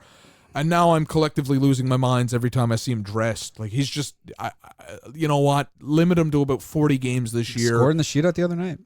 Scored in the shootout. Yes. Yeah, but that goes back to my other thing. I saw a post where the Leafs were like making a big deal out of Freddie Anderson. Made the most franchise record of shootout stops, 11 or 12 or yeah. fucking whatever the fuck it was. Well, it was most 11, most rounds to a shootout win or whatever it was, because like people scored. Yeah, but what are we doing going 11 rounds against the Philadelphia Flyers in a shootout when they played the night before? Yeah. Well, did the Leafs play the night before? No, they had 3 days off. You know how I knew they didn't play the night before? Because if they were doing a back-to-back, Freddie Anderson would not have been fair in the net. enough. They would have had that Pennywise clown. No, I shouldn't. What's this now? I was going to make a joke that clown behind you, that Pennywise would do a better job as our backup. I will say, though, while we're still on the topic of Freddie Anderson, holy hell. His costume? His Halloween costume. Yeah. Oh, my God. It was incredible. And I never realized just how much he looks like Ed Sheeran. There was a good one where it was like Kerfoot was the man in the yellow hat. Austin was Freddie Mercury. I'm still mad at Morgan Riley, though. Yeah, hang on. I'm going through I'm thinking of the picture now. So it was the man in the yellow hat, Freddie Mercury. Marner was the guy from Scooby Doo, and there's one more in there. And I was just like, oh yeah, you're excited for Coachella? Name this band. But I'm just gonna say I'm mad at Morgan Riley. Why is that? Because he's Brian May? Because a Red Special Brian May guitar. Oh, he actually had the guitar? No. Oh. He had a Sunburst Strat. Well, at least get the Sunburst, right? No, Paul. No. Brian May has historically played one guitar his entire career. It's a Red Special, and it retails on whatever music buying site. Reverb's the site. Yeah, so for Reverb, you can get it for like 1,800 Canadian. And the fact of the matter is, if you're making NHL money, do it, bud.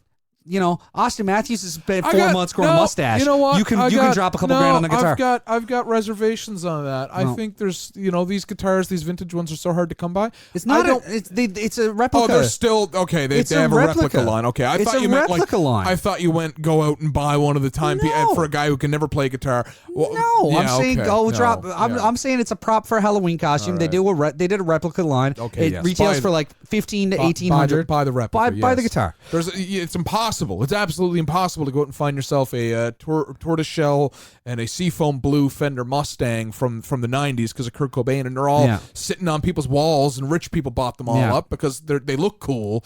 And for a fellow who wants to play that guitar, well, good luck finding one. I've often said it's not it's actually not a Mustang, but it's a Jazzmaster. When I was in like the 8th or 9th grade, first time I went to a guitar store, like trying to buy like a good guitar. I ended up with a green or a green Ovation that I hated and sold. But it was like my first guitar. But I really wanted. There was 2 guitars on the wall. One was a Casino. I now have an Epiphone Casino, so I'm good. Yep. That one was kind of like this purple thing. It was really cool. But they also had a Fender Jazzmaster that was like kind of that. I'm not sure. I can never remember if it was like Seafoam or Daphne Blue or whichever it was, but it was the bright red tortoiseshell because there's like a couple different lines of tortoiseshell, but it was the brighter red one, and it was that kind of line, and it was there, and that's the guitar I wanted because it was the coolest guitar I've ever seen, and I didn't get it. I got my acoustic, and that's the guitar. I'm at the point now where I'm like, okay, I'm not buying guitars. I've got a couple that hang around. I don't play in a band anymore. I don't whatever. I'm not buying any new guitars.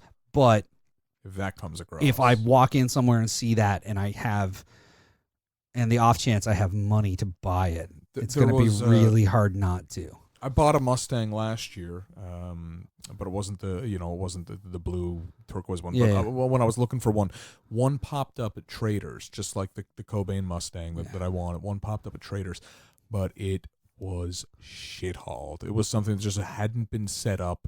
And bring it to Kiersey, buddy. Yeah, I thought about it, but the truss rod didn't work in it. Like the truss rod was gone. So he could replace your truss rod. But I'd spend $800 on a used guitar that I'd have to sink another $200 or $300 into. I think when you're talking when you're talking about something like that. Yeah. You gotta if you have it. Like I mean, I'm not telling people. That's the thing. That's the thing. But it's one of those you kick yourself forever not doing it, right? Well, that was like I a few years ago. remember when I got the guitar that's sat behind you in the chair right now. Yeah. That's the Jet King. That's the Jet King, and I remember it has a 2-piece, and it's the same like reddish tortoise shell. Yeah. It has a 2-piece pick guard across it, and at the time I got it, I was contemplating swapping it to a 1-piece and just replacing it. I remember going to Kiersey, he was working at Griffiths at the time, and I asked him, I was like, man, could you make me a one-piece tortoiseshell pick, like 1-piece pick guard for this out of tortoiseshell? And his response was, buddy, I could make that guitar for you out of tortoiseshell if you wanted me to. And that's Chris Kiersey. If anybody's around and needs any work done, go see Kiersey. He's down at O'Brien's these days. Yeah, if anybody's in St. John's anyway, go visit O'Brien's Music just for the sake of popping in there. Yeah. What a bunch of beauties there. Yep. But on that, I suppose we should probably wrap it up. Yeah, you got about 3 hours to listen to us carrying on all week. That's always. I even talked about I'm writing a book. Didn't even talk You're about that. writing a book? I'm writing a book. Whoa. Yeah. Jesus, Ken's really rubbing off on you. Yeah, it's yeah. I'll talk about it another time. It's a spoopy thing because that's what I do. Well, so I'm writing a book. It got announced the other day, and I'll tell you guys more about that. Congratulations! It's not a hockey thing. It's a horror thing, and it's a Newfoundland thing, and it's going to be kind of fun. But there'll be more information coming out about that later. But in the meantime, anything else from me, you can find at Hickey, Mike. I'm at Smokes and Doors. As I said, Terry is Terry Ryan 20 on all the other things, and 2020 on Instagram. We are at 3MI Podcast, but if you're listening to this, you probably knew that. And you can find us and shop and shirts and a bunch of things, maybe some shirts from things that were said today on the show at 3mipodcast.com, where you can also find old episodes and subscribe to feeds and do all the other things. And in the meantime, we'll be back to shout at you about hockey next week. Thank you for tuning in. See you later. Was crowd.